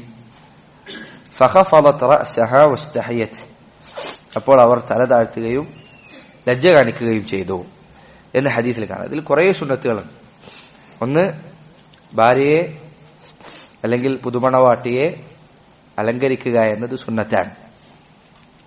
അവളെ റൂമിൽ ആക്കി കൊടുക്കുക എന്നത് സുന്നത്താണ്. ചില പണ്ഡിതന്മാർ, അബ്ദുറഹ്മാൻ മുബാറക് ഫൂരി റഹിമഹുല്ലാഹ്, അദ്ദേഹം പറഞ്ഞതായി കാണാം, പെൺകുട്ടിയെ ഉടനടി റൂമിലേക്കാക്കി എല്ലാവരും ഒന്ന് പുറത്തേക്ക് ഇറങ്ങാതെ കുറച്ചുനേരം അവളുടെ ഉമ്മയോ അതല്ലെങ്കിൽ ഭർത്താവിന്റെ ഉമ്മയോ അങ്ങനെ സ്ത്രീകളായ കുറച്ച് ആളുകൾ അവിടെ കുറച്ചുനേരം നിൽക്കുന്നത് നല്ലതാണ്. കാരണം പെൺകുട്ടിയെ സംബന്ധിച്ചിടത്തോളം മനസ്സിലുണ്ടായേക്കാവുന്ന പേടി അത് ലഘൂകരിക്കാൻ ഇത് സഹായിക്കും. പെൺകുട്ടി ആദ്യമായിട്ടായിരിക്കും, ഇസ്ലാമികമായി വളർത്തപ്പെട്ട പെൺകുട്ടിയാണെങ്കിൽ ഒരു അന്യ പുരുഷനോടൊപ്പം ഒരു റൂമിൽ ഒറ്റക്കാവുന്നത് ആദ്യമായിട്ടായിരിക്കും.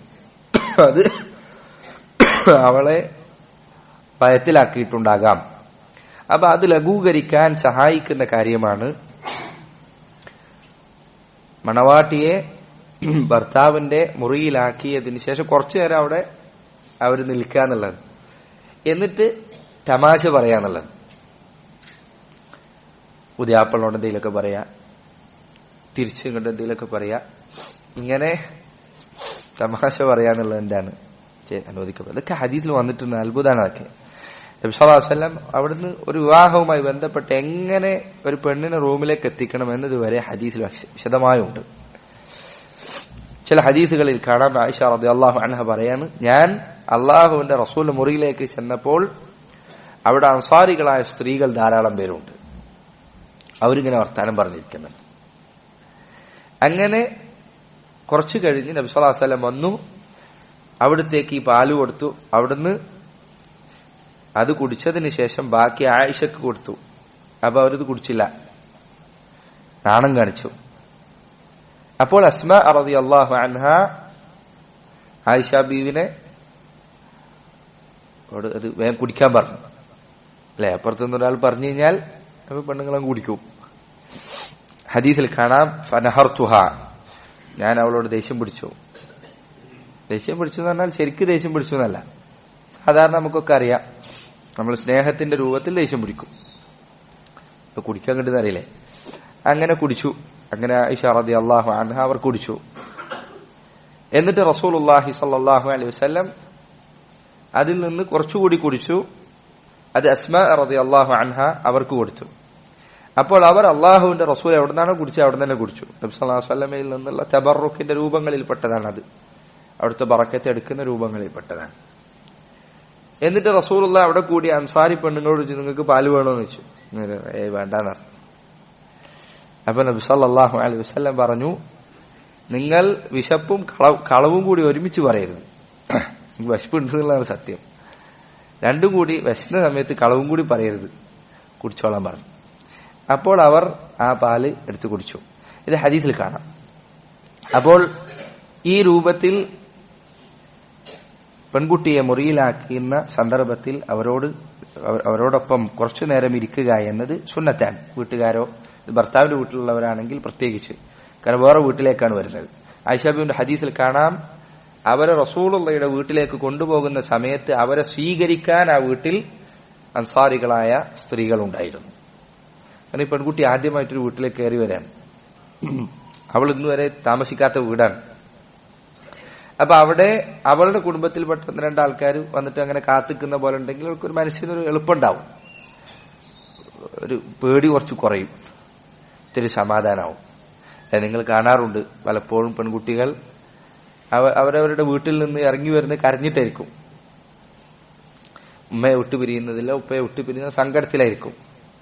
അപ്പോൾ അവളുടെ മനസ്സിനെ പരിഗണിക്കുന്ന കാര്യങ്ങളിൽപ്പെട്ടതാണ് ഇതൊക്കെ. വീട്ടിൽ അവളെ സ്വീകരിക്കാൻ വേണ്ടി കുറച്ച് പെണ്ണുങ്ങൾ കാത്തു നിൽക്കുക, അവരെ സ്വീകരിക്കുക, റൂമിലേക്കാക്കി കൊടുക്കുക, അവിടെ കുറച്ചു നേരം വർത്താനം പറഞ്ഞിരിക്കുക എന്നുള്ളതൊക്കെ സുന്നത്തിൽപ്പെട്ടതാണ്. എന്നാൽ ഈ സന്ദർഭത്തിൽ ശ്രദ്ധിക്കേണ്ട കാര്യമാണ്, പെൺകുട്ടിയെ അലങ്കരിക്കുമ്പോൾ ഹറാമായ രൂപത്തിൽ അലങ്കാരങ്ങൾ പാടില്ല. ഉദാഹരണത്തിന് പുരികം പ്ലക്ക് ചെയ്യുക, അതല്ലെങ്കിൽ പല്ലിനടിയിൽ വിടവ് കൂട്ടുക, ഇതൊക്കെ നബി സല്ലല്ലാഹു അലൈഹി വസല്ലം വിലക്കിയ ഹറാമാക്കിയ ശാപം കിട്ടും, റസൂലുള്ള ശപിച്ച തിന്മകളിൽപ്പെട്ടതാണ്. അപ്പൊ ഇതൊന്നും ചെയ്യാതിരിക്കുക. അതിന് മുഖത്തെ മുഖം മറ്റേത് പ്ലക്ക് ചെയ്യുക, ഇങ്ങനെയുള്ള അലങ്കാരങ്ങളൊന്നുമല്ലാത്ത ഇസ്ലാം അനുവദിച്ച അലങ്കാരങ്ങൾ മാത്രം അവൾക്ക് ചെയ്യാവുന്നതാണ്. ഇതുപോലെ തന്നെ മണവാളൻ വധുവായി നിൽക്കുന്ന വ്യക്തി അയാളെ സംബന്ധിച്ചിടത്തോളം അയാളും ഏറ്റവും നല്ല ഭംഗിയുള്ള വസ്ത്രം ധരിക്കുക, അയാളെ ഭംഗി വർദ്ധിപ്പിക്കുക, പല്ല് തേക്കുക, ഇതൊക്കെ സുന്നത്താണ്. ഈ പറഞ്ഞ കാര്യങ്ങളൊക്കെ സുന്നത്താണ്. ഇബ്നു അബ്ബാസ് റളിയല്ലാഹു അൻഹുമ അദ്ദേഹം പറഞ്ഞതായി കാണാം, ഇന്നി ലഅതസയ്യനു ലിംറഅതി കമാ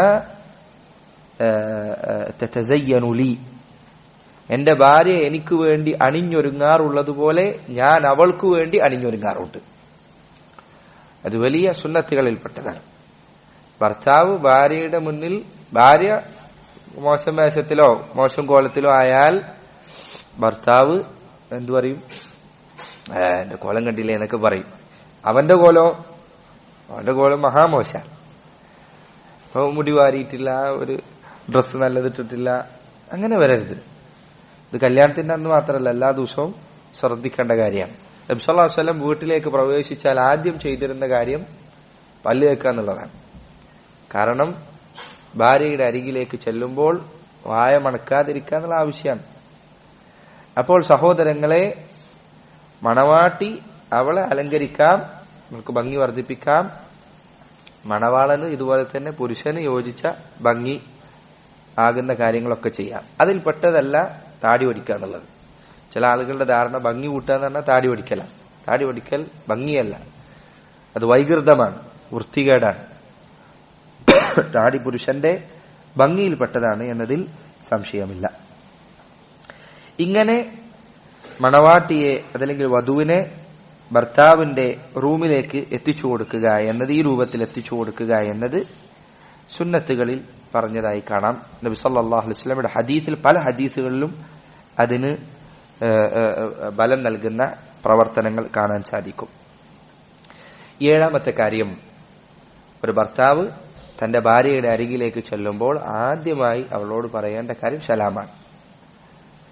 അസ്സലാമു അലൈക്കും വറഹ്മത്തുള്ളാഹി വബറകാതുഹു എന്ന് സലാം ആദ്യം ഭർത്താവ് ഭാര്യയോട് പറയാൻ ശ്രദ്ധിക്കണം. അനസ് ഇബ്നു മാലിക് റളിയല്ലാഹു അൻഹുവിന്റെ ഹദീസിൽ കാണാം, നബി സല്ലല്ലാഹു അലൈഹി വസല്ലം പറഞ്ഞു, യാ ബുനയ്യ, മോനെ, അനസ് ചെറുതായിരുന്നു, ഇദാ ദഖൽത അലാ അഹ്ലിക ഫസല്ലിം, നീ നിന്റെ വീട്ടുകാരുടെ അരികിൽ പ്രവേശിച്ചാൽ സലാം പറയുക. ഫയകൂനു ബറകതൻ അലൈക വഅലാ അഹ്ലി ബൈതിക, അത് നിനക്കും നിന്റെ കുടുംബത്തിനും ബറക്കത്താണ്. നമ്മളെ ഭാര്യയ്ക്ക് വേണ്ടിയുള്ള നമ്മളെ പ്രാർത്ഥന നമുക്ക് വേണ്ടിയുള്ള പ്രാർത്ഥന കൂടിയാണ്. കാരണം അവള് നന്നായി കഴിഞ്ഞാൽ നമ്മളും കൂടി നന്നാവും. അവളിൽ ബറക്കത്തുണ്ടായാൽ അതിന്റെ ഖൈർ നമുക്കും കൂടിയാണ്. നമ്മുടെ മക്കൾ, അവർക്ക് വേണ്ടിയുള്ള പ്രാർത്ഥന നമുക്ക് വേണ്ടിയുള്ള പ്രാർത്ഥന കൂടിയാണ്. കാരണം അവർ നന്നായി കഴിഞ്ഞാൽ നമുക്കും സമാധാനമാണ്, അവർക്ക് ബറക്കത്തുണ്ടായാൽ നമുക്ക് കൂടി ഖൈറാണ്. എന്നാൽ അവർക്കെതിരെ ശാപപ്രാർത്ഥന നടത്തിയാലോ അത് നമുക്കെതിരെ കൂടിയുള്ള പ്രാർത്ഥനയാണ്.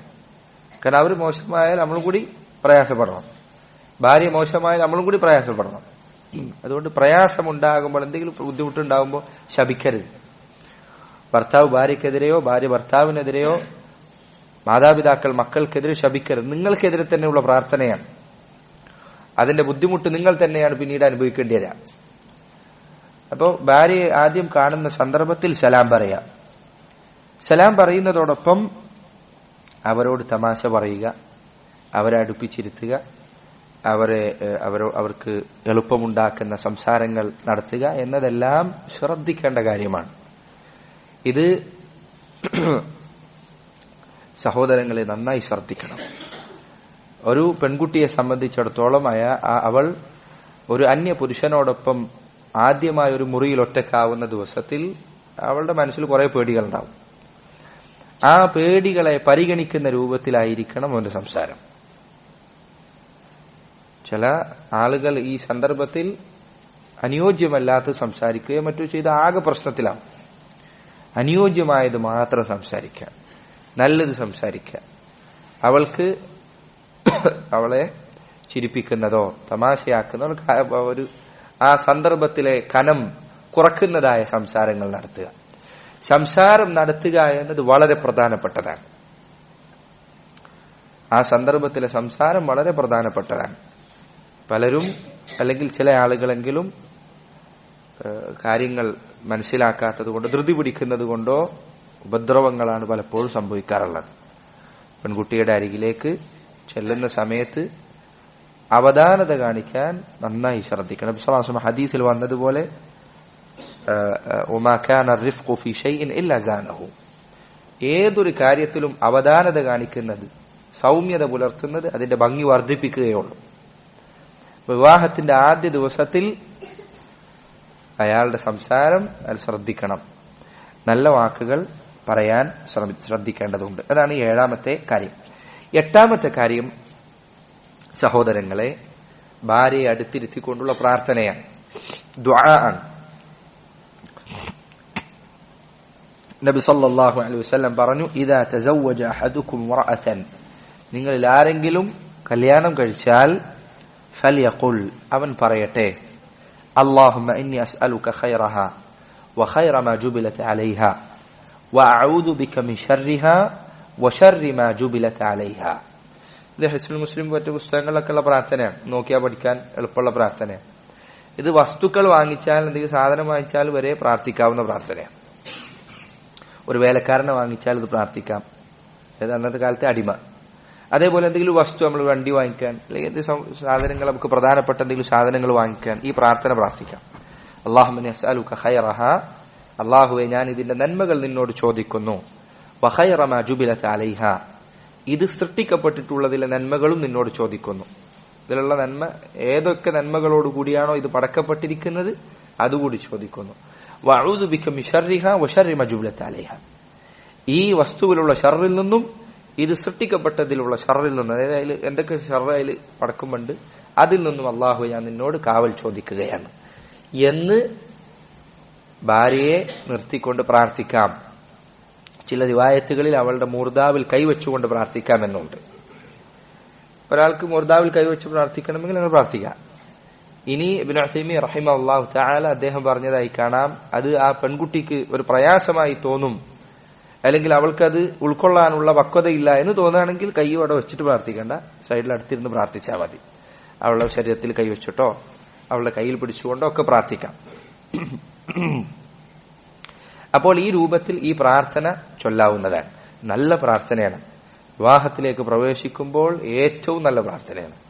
അള്ളാഹു ഇതിലുള്ള എല്ലാ നന്മയും, ഇവളെ പടക്കുമ്പോഴുള്ള എല്ലാ നന്മയും ഞാൻ എന്നോട് ചോദിക്കാൻ, ഇവളിലുള്ള എല്ലാ ഷർറും, ഇവളെ കൊണ്ടുണ്ടായേക്കാവുന്ന ഷർറുകളും, അതിൽ നിന്നെല്ലാം അള്ളാഹു എന്നോട് കാവൽ ചോദിക്കുകയാണ്.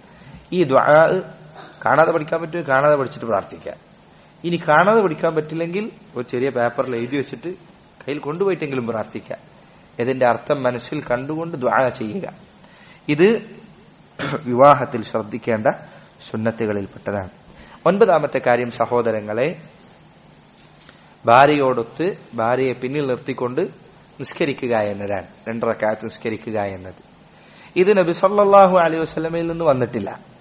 റസൂലുള്ളാഹിയുടെ ഹദീസുകളിൽ എവിടെയും ഭാര്യയുമായി ആദ്യത്തെ വിവാഹ ദിവസം 2 റക്അത്ത് ഇമാം നിന്നുകൊണ്ടുള്ള നിസ്കാരം റസൂലുള്ളാഹിയുടെ ഹദീസുകളിൽ വന്നിട്ടില്ല.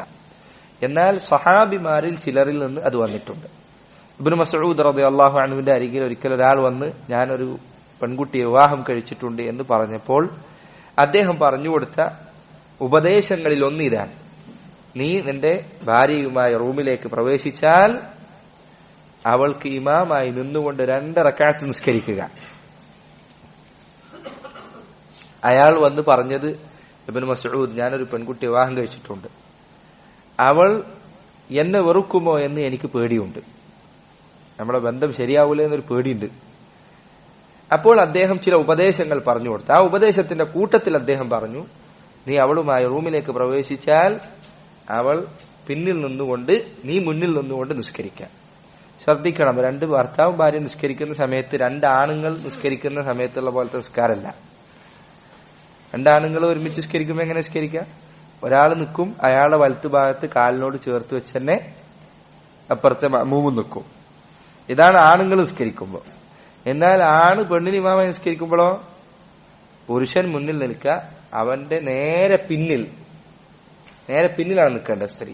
ഭാര്യ ആവട്ടെ, മകളാവട്ടെ, ആരാവട്ടെ, ഒപ്പം നിൽക്കരുത്. പിന്നെയോ നേരെ പിന്നിലാണ് നിൽക്കേണ്ടത്. പിന്നിൽ നിന്നുകൊണ്ട് ഭാര്യയെ പിന്നിൽ നിർത്തിക്കൊണ്ട് നിസ്കരിക്കുക. ഇങ്ങനെ 2 റക്അത്ത് നിസ്കരിക്കുക എന്നത് സുന്നത്താണ്. ഇത് ഒരാൾ ചെയ്താൽ അൽഹംദുലില്ലാഹ്. അത് ചെയ്തിട്ടില്ലെങ്കിൽ, പ്രത്യേകിച്ച് ചിലപ്പോ ഭാര്യക്ക് ഹൈദുണ്ട് എങ്കിൽ നിസ്കരിക്കാൻ പറ്റില്ല, നിസ്കരിക്കണ്ട. പിന്നീട് എപ്പോഴെങ്കിലും എന്തൊക്കെ നിസ്കാരം ഇനി വരാണ്ടല്ലോ, ഏതെങ്കിലും നിസ്കാരം നിസ്കരിച്ചാൽ മതി. അപ്പോൾ ഈ പറഞ്ഞ രൂപത്തിൽ 2 റക്അത്ത് നിസ്കരിക്കുക എന്നത് സുന്നത്താണ്. അതോടൊപ്പം അവസാനമായി 10ാമത്തെ കാര്യം, സഹോദരങ്ങളെ, വിവാഹത്തിലേക്ക് പ്രവേശിക്കുന്നവർ ഗൗരവത്തിൽ ശ്രദ്ധിക്കേണ്ട കാര്യമാണ് ഇസ്ലാം പഠിപ്പിച്ച ലൈംഗികതയുമായി ബന്ധപ്പെട്ട വിധിവിലക്കുകൾ. അത് ഇത്തരമൊരു സദസ്സിൽ പറയുന്നത് പ്രയാസകരമാണ് എന്നതുകൊണ്ട് നിങ്ങൾ ആ വിഷയത്തിൽ സാധിക്കാവുന്ന പുസ്തകങ്ങൾ വായിക്കണം. അതിലെന്തെങ്കിലും സംശയങ്ങൾ ഉണ്ടെങ്കിൽ അത് അറിയാവുന്ന ആളുകളോട് ചോദിച്ചു മനസ്സിലാക്കണം. ഇത് ശർഈയായ മതപരമായ രൂപങ്ങൾ പഠിക്കണം. അതോടൊപ്പം ആവശ്യമായിട്ടുള്ള ഭൗതികമായ കാര്യങ്ങളും മനസ്സിലാക്കണം. നമ്മുടെ നാട്ടിലെ പെൺകുട്ടികൾ അവരുടെ മാനസിക നിലവാരം എന്താണ്, അവരുടെ ഭൗതിക നിലവാരം എന്താണ് എന്നത് തിരിച്ചറിഞ്ഞുകൊണ്ടായിരിക്കണം വിവാഹത്തിലേക്ക് പ്രവേശിക്കുന്നത്. അത് തിരിച്ചറിയാതെ, അത് മനസ്സിലാക്കാതെ വിവാഹത്തിലേക്ക് പ്രവേശിച്ചാൽ പലപ്പോഴും അപ്രതീക്ഷിതമായ പല കാര്യങ്ങളുമാണ് അവർക്ക് നേരിടേണ്ടി വരിക. ചില ആളുകൾ ഇസ്ലാമികമായ വിധിവിലക്കുകളെ കുറിച്ച് ഞാൻ ആദ്യം അതിനെക്കുറിച്ച് പറയുന്നതിന് മുൻപ് ഭൗതികമായ കാര്യങ്ങളെക്കുറിച്ച് പറയട്ടെ. സഹോദരങ്ങളെ, വിവാഹത്തിലേക്ക് പ്രവേശിക്കുമ്പോൾ പെൺകുട്ടികൾ അവരുടെ അവസ്ഥ എന്താണ് എന്നിങ്ങനെയുള്ള അവരുടെ ആരോഗ്യപരമായ അവസ്ഥകൾ എന്താണ്, അത്തരം കാര്യങ്ങളെക്കുറിച്ച് ഒരു പ്രാഥമിക വിവരം നമുക്കുണ്ടായിരിക്കണം. ഒരു പെൺകുട്ടിയുടെ ശാരീരികമായ അവൾക്കുണ്ടായേക്കാവുന്ന പ്രയാസങ്ങൾ, ഇതിനെക്കുറിച്ചൊക്കെ ഒരു ബോധ്യമില്ലാത്തവനായി അയാൾ മാറരുത്. ഈ കാലഘട്ടത്തിൽ പണ്ടത്തെ പോലല്ല. ഹൈദ് എന്ന് പറയുന്നത് പെൺകുട്ടികൾക്ക് പലപ്പോഴും ആ ഒരു കാലഘട്ടം വളരെ പ്രയാസമുള്ള കാലമാണ്. അപ്പൊ അത് പരിഗണിക്കണം. അത് അറിയാതെ ഹൈദ് എന്ന് പറയുന്ന ഒരു കാര്യത്തെക്കുറിച്ച് കേട്ടിട്ട് പോലില്ലാത്തൊരു മനുഷ്യനായി കല്യാണം കഴിക്കാൻ പോകരുത്. കല്യാണം കഴിക്കുന്ന സമയത്ത് ഇങ്ങനെ ചില കാര്യങ്ങളുണ്ട് എന്ന് അവൻ അറിയണം. അറിഞ്ഞിട്ടില്ലെങ്കിൽ ഉണ്ടാകുന്ന പ്രയാസം ചെറുതല്ല. അതേപോലെ തന്നെ വൈവാഹിക ബന്ധത്തിൽ, ആദ്യത്തെ ലൈംഗിക ബന്ധത്തിൽ ചിലപ്പോൾ സ്ത്രീകൾക്ക് രക്തം കണ്ടേക്കാം. അത് തീരെ അറിയാത്തവനാണ് എങ്കിൽ ഇവനാകെ പേടിച്ചു പോയേക്കാം. ചിലപ്പോൾ ആളുകളുടെ മുന്നിൽ വഷളാവുന്ന അവസ്ഥയിലേക്ക് എത്തിയേക്കാം. അപ്പൊ ഇത്തരം ഭൗതികമായ കാര്യങ്ങളെ കുറിച്ച് അറിയണം. അത് ഒന്നല്ലെങ്കിൽ വായിച്ച് മനസ്സിലാക്കുക, അതല്ലെങ്കിൽ അവനത് ചോദിക്കാവുന്ന സ്വാതന്ത്ര്യമുള്ള ആരോടെങ്കിലും ചോദിച്ചു മനസ്സിലാക്കുക. ഇത്തരം കാര്യങ്ങൾ തീർത്തും അറിയാതെ വിവാഹബന്ധത്തിലേക്ക് പ്രവേശിക്കരുത്. അത് ഗുരുതരമായ പ്രശ്നങ്ങൾ സൃഷ്ടിക്കും. എന്നാൽ സഹോദരങ്ങളെ, ചില ആളുകൾ ഇത്തരം സന്ദർഭങ്ങളിൽ പരിഹാരമായി പറഞ്ഞു കൊടുക്കാറുള്ളത് വൃത്തികെട്ട മോശമായ മാഗസീനുകൾ വായിക്കുകയോ അതല്ലെങ്കിൽ വൃത്തികെട്ട വീഡിയോകൾ, നീലച്ചിത്രങ്ങളോ മറ്റോ കാണാനോ ഒക്കെ ഉപദേശിക്കുന്ന ആളുകളുണ്ട്. ഞാൻ സാന്ദർഭികമായി ഓർമ്മപ്പെടുത്തുകയാണ്, വിവാഹം കഴിക്കാത്ത സഹോദരങ്ങൾ ഇത്തരം ഫിത്നകളിൽ ആരെങ്കിലും അകപ്പെട്ടിട്ടുണ്ട് എങ്കിൽ അവൻ അതിപ്പോൾ അവസാനിപ്പിക്കട്ടെ. കാരണം അത് അവന്റെ വൈവാഹിക ജീവിതത്തെ വളരെയധികം ബാധിക്കും. മോശമായ വീഡിയോകൾ കാണുന്നത്, മോശമായ ചിത്രങ്ങൾ കാണുന്നത് അവന്റെ വിവാഹ ജീവിതത്തെ ബാധിക്കും. അവന്റെ ലൈംഗിക ബന്ധത്തെ അത് കൂടുതൽ ബാധിക്കും. ആളുകൾക്ക് ഇന്ന് നാട്ടിലേക്ക് ഇറങ്ങിയാൽ എല്ലായിടത്തും പോസ്റ്ററാണ്. പിന്നെ ലൈംഗിക ഉത്തേജനമില്ല, അതിന് പരിഹാരം, പിന്നെ അതേപോലെ പെട്ടെന്നുണ്ടാകുന്ന സ്ഖലനം, ഇങ്ങനെയുള്ള പ്രശ്നങ്ങളുടെ പ്രധാന കാരണങ്ങളിലൊന്ന് ഇത്തരം വീഡിയോകളാണ്. ഇത് വൈവാഹിക ബന്ധത്തെ തകർത്ത് കളയും. കാരണം ഒരു കുട്ടി വിവാഹത്തിലേക്ക് പ്രവേശിക്കുന്നതിന് മുൻപ് ആയിരക്കണക്കിന് വീഡിയോകൾ കണ്ടു കഴിഞ്ഞിട്ടുണ്ട്, നഗ്നരായ സ്ത്രീകളെ കണ്ടു കഴിഞ്ഞിട്ടുണ്ട്. അതിൽ കാണുന്ന പലതുമാകട്ടെ വൈകൃതങ്ങളായിരിക്കാം, മോശത്തരങ്ങളായിരിക്കാം, വൃത്തികേടുകളായിരിക്കാം. അവന്റെ കണ്ണിൽ ലൈംഗികത എന്ന് പറഞ്ഞാൽ ഇതാണ്. അവന് പിന്നീട് അവന്റെ നാട്ടിൽ അവന് ലഭിച്ച ഭാര്യ, അവളിൽ തൃപ്തിപ്പെടാൻ സാധിക്കാത്ത അവസ്ഥ പലപ്പോഴും ഉണ്ടാകാറുണ്ട്. ഇത്തരം വീഡിയോകൾ കാണുന്നത് ഇസ്ലാമികമായി ഗുരുതരമായ തെറ്റാണ് എന്നതിനോടൊപ്പം വൈവാഹിക ബന്ധത്തെ തകർത്ത് കളയും. പിന്നെ ഇസ്ലാമിൽ മുൻപ് നാം സൂചിപ്പിച്ചതാണ് ഗദ്ദുൽ ബസർ, കണ്ണ് താഴ്ത്തുക എന്ന നിയമം പഠിപ്പിച്ചതിന്റെ ലക്ഷ്യങ്ങളിലൊന്ന് അവനാന്റെ ഭാര്യനെ കണ്ടാൽ ഭംഗി തോന്നിക്കുന്നതിന് വേണ്ടി കൂടിയാണ്. നാട്ടിലെല്ലാ പെണ്ണുങ്ങളെയും ഒരുത്തൻ നോക്കിക്കഴിഞ്ഞാൽ പിന്നെ അവനാന്റെ ഭാര്യനെ കാണുമ്പോൾ ഒരു ഭംഗി ഉണ്ടാവില്ല. പെണ്ണുങ്ങളോടും അതല്ലേ പറയുമ്പോൾ നോക്കൂ, സ്ത്രീകൾ അവർ പുരുഷനെ നോക്കിയാൽ പൊതുവെ പുരുഷനെ നോക്കുന്ന സ്ത്രീകളിൽ വലിയ പ്രശ്നം നോട്ടം കൊണ്ട് പലപ്പോഴും ഉണ്ടായിക്കൊള്ളുന്നില്ല. പൊതുവെ പുരുഷനുണ്ടാകുന്ന പ്രയാസം സ്ത്രീക്ക് ഉണ്ടായിക്കൊള്ളണമെന്നില്ല. പക്ഷെ അള്ളാഹു സ്ത്രീകളോട് കണ്ണ് എത്താൻ പറയാം. കാരണം കണ്ണ് അഴിച്ചു വിട്ടു കഴിഞ്ഞാൽ തന്നോടൊപ്പമുള്ള ഇണയിൽ തൃപ്തി അടയാൻ രണ്ടുപേർക്കും സാധിക്കില്ല. ഈ പറയുന്ന സിനിമകൾ, സീരിയലുകൾ ഇവ ഉണ്ടാക്കുന്ന ഉപദ്രവങ്ങളിൽ വളരെ വലിയ ഒരു ഉപദ്രവം ഇതാണ്. ദിവസം രാവിലെ ഇന്നേരം കാണുന്ന സീരിയലാണ്. അതിലാകട്ടെ നായകൻ വരുന്നത് മേക്കപ്പ് ഇട്ട് 2 പുട്ടി കുമ്മായടിച്ചിട്ടാണ് അയാൾ വരുന്നത് തന്നെ. അയാളെ കണ്ടുവരുന്ന, ഇയാളെ എല്ലാ ദിവസവും കാണുന്ന ഒരു സ്ത്രീയെ സംബന്ധിച്ചിടത്തോളം അവന്റെ അടുത്ത് വന്ന് കിടക്കുന്ന ഭർത്താവിനെ കാണുമ്പോൾ എന്താണ് അവൾക്ക് തോന്നുന്നത്? ഇതേപോലെ തന്നെയാണ് പുരുഷന്റെ കാര്യവും. ലോകത്തുള്ള എല്ലാ ഭംഗിയുള്ള പെണ്ണുങ്ങളും മിസ് യൂണിവേഴ്സ്, മിസ് ഇന്ത്യ ഇവരൊക്കെ കാണുന്ന ഒരു പുരുഷനെ സംബന്ധിച്ചിടത്തോളം അവന്റെ അടുത്ത് കിടന്നുറങ്ങുന്ന മിസ്കീനത്തായ ഭാര്യ അയാൾക്ക് എന്ത് മാറ്റം ഉണ്ടാക്കാനാണ്? അതുകൊണ്ട് സഹോദരങ്ങളെ, പ്രത്യേകിച്ച് വിവാഹം കഴിക്കാത്ത കുട്ടികളോട് ഞാൻ ഓർമ്മപ്പെടുത്താൻ, മോശമായ കാര്യങ്ങൾ കാണരുത്. നിങ്ങളുടെ വൈവാഹിക ജീവിതത്തെ തകർക്കും, നശിപ്പിച്ചു കളയും, അത് ഇല്ലാതെയാക്കി കളയും. അതുകൊണ്ട് ഈ പറഞ്ഞ കാര്യം നന്നായി ശ്രദ്ധിക്കണം. പിതാക്കന്മാരിത് ശ്രദ്ധിക്കണം. ഇന്നത്തെ കാലത്ത് കുട്ടികൾക്ക് മോശത്തരങ്ങൾ കാണാനുള്ള വഴികൾ ഇവിടെ തുറന്നു കിടക്കുകയാണ്. നമ്മൾ അവരെ നേരത്തെ വിവാഹം കഴിപ്പിച്ചു കൊടുക്കാതിരുന്നാൽ ഈ പറഞ്ഞ തോന്നിവാസങ്ങൾക്ക് പല കുട്ടികളെത്തും. പിന്നെ അത് അവരുടെ മരണം വരെയുള്ള ജീവിതത്തെയാണ് തകർക്കുന്നത്. അതുകൊണ്ട് സഹോദരങ്ങളെ, ഭൗതികമായ വിജ്ഞാനം ഈ വിഷയത്തിൽ നമ്മൾ നേടണം. ചിലർ ഇത്തരം കാര്യങ്ങൾ തീരെ വിവരമില്ലാത്തവരായി വിവാഹത്തിലേക്ക് പ്രവേശിക്കാറുണ്ട്. അത് പാടില്ല. പെൺകുട്ടികളോട് പറഞ്ഞു കൊടുക്കണം. ചില പെൺകുട്ടികൾ അവർക്ക് ഗുഹ്യസ്ഥാനത്ത് വൃത്തിയാക്കേണ്ടതിനെ കുറിച്ച് അറിയില്ല, ജനാബത്തിന് ശേഷം കുളിക്കേണ്ടതിനെ കുറിച്ച് അറിയില്ല, അതേപോലെ പിന്നെ എന്തൊക്കെയാണ് എവിടെയൊക്കെയാണ് വൃത്തിയാക്കേണ്ടതെന്ന് അറിയില്ല. അങ്ങനെ ഭർത്താവിന് മുന്നിലേക്ക് അങ്ങനെ എത്തിച്ചു കൊടുക്കരുത്. അത് പറഞ്ഞു കൊടുക്കണം. ഒന്നല്ലെങ്കിൽ ഉമ്മ പറഞ്ഞു കൊടുക്കട്ടെ. ഉമ്മാക്ക് പറയാൻ മടിയുണ്ടെങ്കിൽ അമ്മായിയോ എളാമേ മൂത്താമേ ആരെങ്കിലും പറഞ്ഞു കൊടുക്കട്ടെ. ഇത് പറഞ്ഞു കൊടുക്കണം. അതേപോലെ തന്നെ ഇങ്ങനെ ഒരു കാര്യം, വിവാഹത്തിന് ശേഷം ലൈംഗിക ബന്ധത്തിനെ കുറിച്ച് ഇങ്ങനെ സൂചനകളെങ്കിലും അവർക്ക് കൊടുക്കണം. അല്ലെങ്കിൽ ഈ പെൺകുട്ടി പേടിച്ചു പോകും. അവളെ സംബന്ധിച്ചിടത്തോളം ആദ്യമായിട്ടാണ് ഇങ്ങനെ ഒരു കാര്യം കാണുന്നത്. അത് പിന്നെ മോശമായ അവസ്ഥയിലേക്ക് ചിലപ്പോൾ രണ്ടുപേരെത്തിച്ചേക്കാം. അപ്പോൾ അവർക്ക് പ്രാഥമികമായ വിവരം അതിനെക്കുറിച്ച് നൽകേണ്ടതുണ്ട്. അതെപ്പോ? വിവാഹത്തിന് മുൻപ്.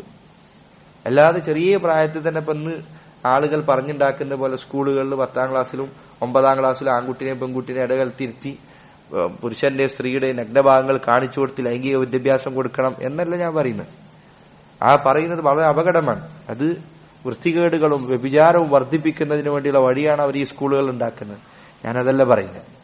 ഞാൻ പറയുന്നത് കുട്ടികളെ, ഉമ്മയാകട്ടെ അല്ലെങ്കിൽ ആൺകുട്ടികളാണെങ്കിൽ അവരോട് കൂട്ടുകാരോ അവരോട് ഉപദേശിക്കാൻ കഴിവുള്ള ആളുകൾ ഇത് പറഞ്ഞു കൊടുക്കണം. ചില ആളുകൾ, ചില ആൺകുട്ടികൾ അവരുടെ ധാരണ വിവാഹത്തിലേക്ക് പ്രവേശിക്കുന്ന സന്ദർഭത്തിൽ സ്ത്രീയെ, അവളെ പിന്നെ ശക്തി കൊണ്ട് കീഴടക്കുക എന്നതാണ് ലൈംഗികത എന്ന് വിചാരിക്കുന്നവരുണ്ട്. അങ്ങനെ വിചാരിക്കുകയും സ്ത്രീയുടെ മേൽ പിന്നെ ഉപദ്രവങ്ങൾ അഴിച്ചുവിടുകയും ചെയ്യുന്ന ആൾ അറിയില്ല, എന്താണ് ചെയ്യേണ്ടതെന്ന് അറിയില്ല. അങ്ങനെ എത്രയോ സ്ഥലങ്ങളിൽ, കുടുംബങ്ങളിൽ പ്രശ്നങ്ങൾ സംഭവിക്കാറുണ്ട്. അത് പറഞ്ഞു കൊടുക്കണം. എങ്ങനെയാണ്, എന്താണ് ചെയ്യേണ്ടത് എന്ന് പറഞ്ഞു. നബി സല്ലല്ലാഹു അലൈഹി വസല്ലം ഇങ്ങനെയുള്ള ചില ഹദീസുകൾ പഠിപ്പിക്കുന്ന സന്ദർഭത്തിൽ അവിടുന്ന് പറഞ്ഞതായി കാണാം, ഞാൻ നിങ്ങൾക്കൊരു പിതാവിന്റെ സ്ഥാനത്താണ് എന്ന് പറഞ്ഞുകൊണ്ട് റസൂൽ ഈ ഹദീസ് പറഞ്ഞു കൊടുത്തായി കാണാം. അതിന്റെ അർത്ഥം എന്താണ്? ഒരു വാപ്പ മക്കൾക്ക് പഠിപ്പിച്ചു കൊടുക്കേണ്ട കാര്യമാണ്. ആയിഷ ബീവി റളിയല്ലാഹു അൻഹ താബിഈങ്ങളിൽ ചിലർക്ക് ഇത്തരം ഹദീസുകൾ പഠിപ്പിച്ചു കൊടുത്തപ്പോൾ അവർ പറഞ്ഞതായി കാണാം, ഞാൻ നിങ്ങൾക്കൊരു ഉമ്മയുടെ സ്ഥാനത്താണ്. ഒരാള് സഹാബികളിൽ, താബിഈങ്ങളിൽപ്പെട്ട ഒരാൾ ആയിഷ ബീവിയുടെ അരികിൽ വന്നു ദീൻ പഠിക്കാൻ വേണ്ടി. അങ്ങനെ സുബ്ഹിന് മുൻപ് ദേഹം കൊണ്ട് വസ്ത്രം ഇങ്ങനെ കഴുകുന്നു. അപ്പൊ ശരീരത്തിൽ ജനാബത്തായതുകൊണ്ട് മനിയായിട്ടുണ്ട്. അപ്പൊ അത് കഴുകുകയാണ്. ദേഹത്തിന്റെ ധാരണ എന്താ? മനിയുണ്ടെങ്കിൽ വസ്ത്രത്തിലുണ്ടെങ്കിൽ നിസ്കരിക്കാൻ പറ്റൂലാണ്. ആയിഷ റളിയല്ലാഹു അൻഹ അയാളെ വിളിച്ചുകൊണ്ട് പറഞ്ഞു, അത് മനസ്സിലാക്കിയവർ, അവരുടെ ബുദ്ധിയാണത്. അവർ പറഞ്ഞു, ഞാൻ നിനക്കൊരു ഉമ്മാന്റെ സ്ഥാനത്താണ്. അള്ളാന്റെ റസൂലിന്റെ വസ്ത്രത്തിൽ ഇതുപോലെ മനി ഉണ്ടാകാറുണ്ടായിരുന്നു. റസൂൽ അതിന്റെ അടയാളം വസ്ത്രത്തിലുള്ള അവസ്ഥയിൽ തന്നെ നിസ്കരിക്കാറുണ്ടായിരുന്നു. മനി ശുദ്ധിയുള്ളതാണ്, നജസല്ല. അത് മേത്തുണ്ടെങ്കിൽ അതിന്റെ അടയാളം കൈക്കളഞ്ഞാൽ മതി. അപ്പൊ ഇത് പഠിപ്പിച്ചു കൊടുക്കണം. ഒരു വാപ്പയുടെ ഉമ്മയുടെ സ്ഥാനത്ത് നിന്ന് പഠിപ്പിച്ചു കൊടുക്കണം, പറഞ്ഞു കൊടുക്കണം. തീർത്തും അറിവില്ലാത്തവരായി മകനെയോ മകളെയോ വിവാഹത്തിലേക്ക് പ്രവേശിപ്പിക്കരുത്. നിനക്ക് പറഞ്ഞു കൊടുക്കാൻ പറ്റില്ലെങ്കിൽ പറഞ്ഞു കൊടുക്കാൻ പറ്റുന്ന ആരെങ്കിലും ഏൽപ്പിച്ച് പറഞ്ഞു കൊടുക്കണം. അത് പറഞ്ഞു കൊടുക്കാതെ ഏൽപ്പിക്കുന്നത് ഉപദ്രവം ഉണ്ടാകും. ഇതാണ് ഭൗതികമായ കാര്യങ്ങളെ കുറിച്ച് പറയുന്നത്. ശർഈയായ വിധിവിലക്കുകളോ അത് കൂടുതൽ ഗൗരവമുള്ളതാണ്. ഇസ്ലാമിൽ അനുവദിക്കപ്പെട്ട ലൈംഗിക ബന്ധത്തിന്റെ വഴികളുണ്ട്. അത് വിശദീകരിക്കാൻ യോജിച്ചൊരു സദസ്സല്ല എന്നതുകൊണ്ടാണ് ഞാൻ കൂടുതൽ പറയാത്തത്. പക്ഷെ നബി സല്ലല്ലാഹു അലൈഹി വസല്ലം ഹദീസുകൾ കൂടുതലായി വന്ന രണ്ട് കാര്യങ്ങൾ, ഒന്ന് അവിടുന്ന് പറഞ്ഞു ഹൈദിന്റെ സന്ദർഭത്തിൽ ഭാര്യയുമായി ബന്ധപ്പെടുക എന്നുള്ളത്. ഇത് അറിയാത്ത മുസ്ലിമീങ്ങളായ കുട്ടികളുണ്ട്. നമ്മൾ വിചാരിക്കുന്ന ആർക്കും അറിയില്ല. എത്രയോ ആളുകൾ ചോദിക്കുന്നതാണ്. ആളുകൾ വന്നിട്ട് കഫാറത്ത് എന്താണെന്നാണ് ചോദിക്കുന്നത്. എത്രയോ വർഷമായി കല്യാണം കഴിച്ചിട്ട് ഹൈദുള്ള സന്ദർഭത്തിലാണ് ബന്ധപ്പെടുന്നത്. അവന് തെറ്റാണെന്ന് അറിയില്ല. ആപ്പാക്കും ഉമ്മാക്കും അറിയണ്ടാവും, പക്ഷെ പറഞ്ഞു കൊടുക്കുന്നില്ല. ഇത് പറഞ്ഞു കൊടുക്കണം. സഹോദരങ്ങൾ ഇത് മനസ്സിലാക്കി പഠിപ്പിച്ചു കൊടുക്കണം. ഈ സമയത്ത് ചെയ്യാൻ പാടില്ല. അതുപോലെ തന്നെ പിൻഭാഗത്തുകൂടെ പ്രവേശിക്കുക എന്നത് പാടില്ലാത്ത കാര്യമാണ്. നബി സല്ലല്ലാഹു അലൈഹി വസല്ലം അവിടെ ഹദീസിൽ പറഞ്ഞു, من أتى كاهنا أو عرافا فسأله عن شيء أو أتى امرأته في دبرها فقد كفر بما أنزل على محمد صلى الله عليه وسلم. ആരെങ്കിലും തന്റെ ഭാര്യയെ അവളുടെ പിൻഭാഗത്തുകൂടെ പിൻദാരത്തിലൂടെ പ്രവേശിച്ചാൽ അവൻ അള്ളാഹുവിന്റെ റസൂൽ അവതരിപ്പിക്കപ്പെട്ടതിൽ അവിശ്വസിച്ചിരിക്കുന്നു. അവർക്ക് അറിയില്ലത്. അറിയാത്ത ആളുകളുണ്ട്, പറഞ്ഞു കൊടുക്കണം. അതുപോലെ തന്നെ പലജാതി വൈകൃതങ്ങൾ പ്രചരിക്കുന്ന ലൈംഗികത എന്ന പേരിൽ പലജാതി വൈകൃതങ്ങൾ പുസ്തകങ്ങളിലൂടെയും മറ്റും പഠിപ്പിക്കപ്പെടുന്ന കാലഘട്ടത്തിലാണുള്ളത്. അതുകൊണ്ട് ഇസ്ലാമിൽ തഹാറത്തോടുകൂടി പഠിപ്പിക്കപ്പെട്ട നിയമങ്ങളുണ്ട്. മോശമായ വൃത്തികെട്ട ചിന്തിക്കാനേ പോലും പറ്റാത്ത വൃത്തികേടുകൾ ഭാര്യയുമായി ചെയ്യരുത്. ചില ആളുകളുടെ മനസ്സിൽ ലൈംഗികത എന്നാൽ അതാണ്, ഇത്തരം വൃത്തികേടുകളാണ്. അത് ചെയ്യരുത്. ഇത് പഠിപ്പിച്ചു കൊടുക്കണം. എന്താണ് പാടുള്ളത്, എന്താണ് പാടില്ലാത്തത് പറഞ്ഞു കൊടുക്കണം. ഇതുപോലെ ഇസ്ലാമുമായി ബന്ധപ്പെട്ട വിധിവിലക്കുകൾ പറഞ്ഞു കൊടുക്കണം. എത്രയോ കുടുംബങ്ങളിൽ ഈ പറഞ്ഞ നിയമങ്ങൾ പലർക്കും അറിയാത്തത് ഉണ്ടാക്കുന്ന പ്രശ്നങ്ങൾ ഗുരുതരമാണ്, വളരെ ഗുരുതരമാണ്. രോഗങ്ങൾ, അതുമായി ബന്ധപ്പെട്ട പ്രയാസങ്ങൾ, ബന്ധത്തിലേർപ്പെട്ടാൽ വൃത്തിയാക്കണമെന്നത് അറിയാത്തത് കൊണ്ട് പിന്നെ ഈ പറഞ്ഞ കാര്യം അറിയാത്തതുകൊണ്ട് രോഗം ബാധിക്കുന്ന ആളുകളുണ്ട്, പ്രയാസങ്ങൾ ബാധിക്കുന്ന ആളുകളുണ്ട്. സഹോദരങ്ങളെ, ഈ പറഞ്ഞ നിയമങ്ങൾ ഈ വിഷയത്തിൽ നിങ്ങൾക്ക് വായിക്കാവുന്ന നല്ല പുസ്തകങ്ങളിൽ ഒന്നാണ് മലയാളത്തിൽ പുറത്തിറങ്ങിയ ഷെയ്ഖ് അൽബാനി റഹിമഹുല്ലാഹ് അദ്ദേഹത്തിന്റെ ആദാബു സിഫാഫ്. അതിന്റെ മലയാള പദം എന്താണെന്ന് എനിക്ക് ഇവിടെ അറിയില്ല. എന്താ അറിയോ? വിവാഹവുമായി ബന്ധപ്പെട്ട വിധിവിലക്കുകൾ വിശദീകരിക്കുന്ന ഷെയ്ഖ് അൽബാനി റഹിമഹുല്ലാഹ് അദ്ദേഹത്തിന്റെ പുസ്തകം മലയാളത്തിൽ വിവർത്തനം ചെയ്യപ്പെട്ടതുണ്ട്. അതിൽ ഈ പറഞ്ഞ പല വിധിവിലക്കുകളുണ്ട്. അത് മലയാളത്തിൽ നിങ്ങൾക്ക് വായിക്കാൻ പറ്റുന്ന പുസ്തകം. ചില മസലകൾ ഒഴിച്ചു നിർത്തിയാൽ മറ്റു വിഷയങ്ങൾ വളരെ വിശദമായതിൽ പറഞ്ഞിട്ടുണ്ട്. അതുപോലെ തന്നെ ഇപ്പോൾ ഉണ്ടോ ആ പുസ്തകം എന്ന് എനിക്കറിയില്ല. മുഹമ്മദ് അൽ ജിബാലി എന്ന ഒരു പണ്ഡിതൻ എഴുതിയ ഇസ്ലാമിലെ ലൈംഗികത എന്ന പേരിലുള്ള പുസ്തകം, ഇതും ഈ വിഷയത്തിൽ വായിക്കാവുന്ന പുസ്തകങ്ങളിൽപ്പെട്ടതാണ്. നിങ്ങൾ ഈ പറഞ്ഞ പുസ്തകങ്ങൾ ഇതിലൊന്ന് വായിക്കണം. വിവാഹം കഴിച്ചവരാകട്ടെ കഴിക്കാനിരിക്കുന്നവരാകട്ടെ, പലപ്പോഴും പല ആളുകളും ഇത്തരം വിഷയങ്ങളിൽ തീർത്തും അജ്ഞത പുലർത്തുന്നതായി കാണാം. അതുണ്ടാക്കുന്ന അപകടങ്ങൾ നമ്മൾ നന്നായി മനസ്സിലാക്കണം. അല്ലാഹു സുബ്ഹാനഹു വ തആല നമ്മുടെ വിവാഹ ബന്ധങ്ങൾ ഏറ്റവും നല്ല രൂപത്തിൽ മുന്നോട്ട് കൊണ്ടുപോകാൻ നാം ഏവരെയും സഹായിക്കുമാറാകട്ടെ. സഹോദരങ്ങളെ, ഇൻഷാ അല്ലാഹ് അടുത്ത ആഴ്ച മുതൽ കുടുംബ ബന്ധത്തിൽ ഭർത്താവും ഭാര്യയും ശ്രദ്ധിക്കേണ്ട കാര്യങ്ങളെക്കുറിച്ചാണ് വിശദീകരിക്കാനുള്ളത്. അല്ലാഹു സുബ്ഹാനഹു വ തആല നമ്മുടെ ബന്ധങ്ങൾ നല്ല രൂപത്തിൽ മുന്നോട്ട് കൊണ്ടുപോകാൻ നമ്മളിത് ആദ്യം പഠിക്കണം. നമ്മളിത് മനസ്സിലാക്കിയിട്ടില്ല, പഠിച്ചിട്ടില്ല എങ്കിൽ നമ്മളെ മുന്നോട്ട് കൊണ്ടുപോകാൻ പറ്റില്ല. ഭാര്യയ്ക്ക് ഭർത്താവിന്റെ ബാധ്യത എന്താണ്, ഭർത്താവിന് ഭാര്യയോടുള്ള ബാധ്യത എന്താണ്, എന്താണ് നല്ല ഇഷറത്ത്, എന്താണ് നല്ല കുടുംബ ബന്ധം, അതിന്റെ രൂപങ്ങൾ എന്താണ് ഇതിനെക്കുറിച്ച് ഇൻഷാ അള്ളാഹ് അടുത്ത തവണ വിശദീകരിക്കാം. കുടുംബപരമായ വിഷയങ്ങളുള്ളവർ അവരോട് ഇത് കേൾക്കാൻ നിങ്ങൾ ഉപദേശിക്കണം. അവർക്ക് അല്ലാഹു സുബ്ഹാനഹു വ തആല ഈ പറഞ്ഞ വാക്കുകളിലൂടെ ചിലപ്പോൾ സഹായം ചെയ്തേക്കാം. وهذا والله تعالى أعلم بالصواب وصلى الله وسلم وبارك على نبينا محمد وعلى آله وصحبه وسلم.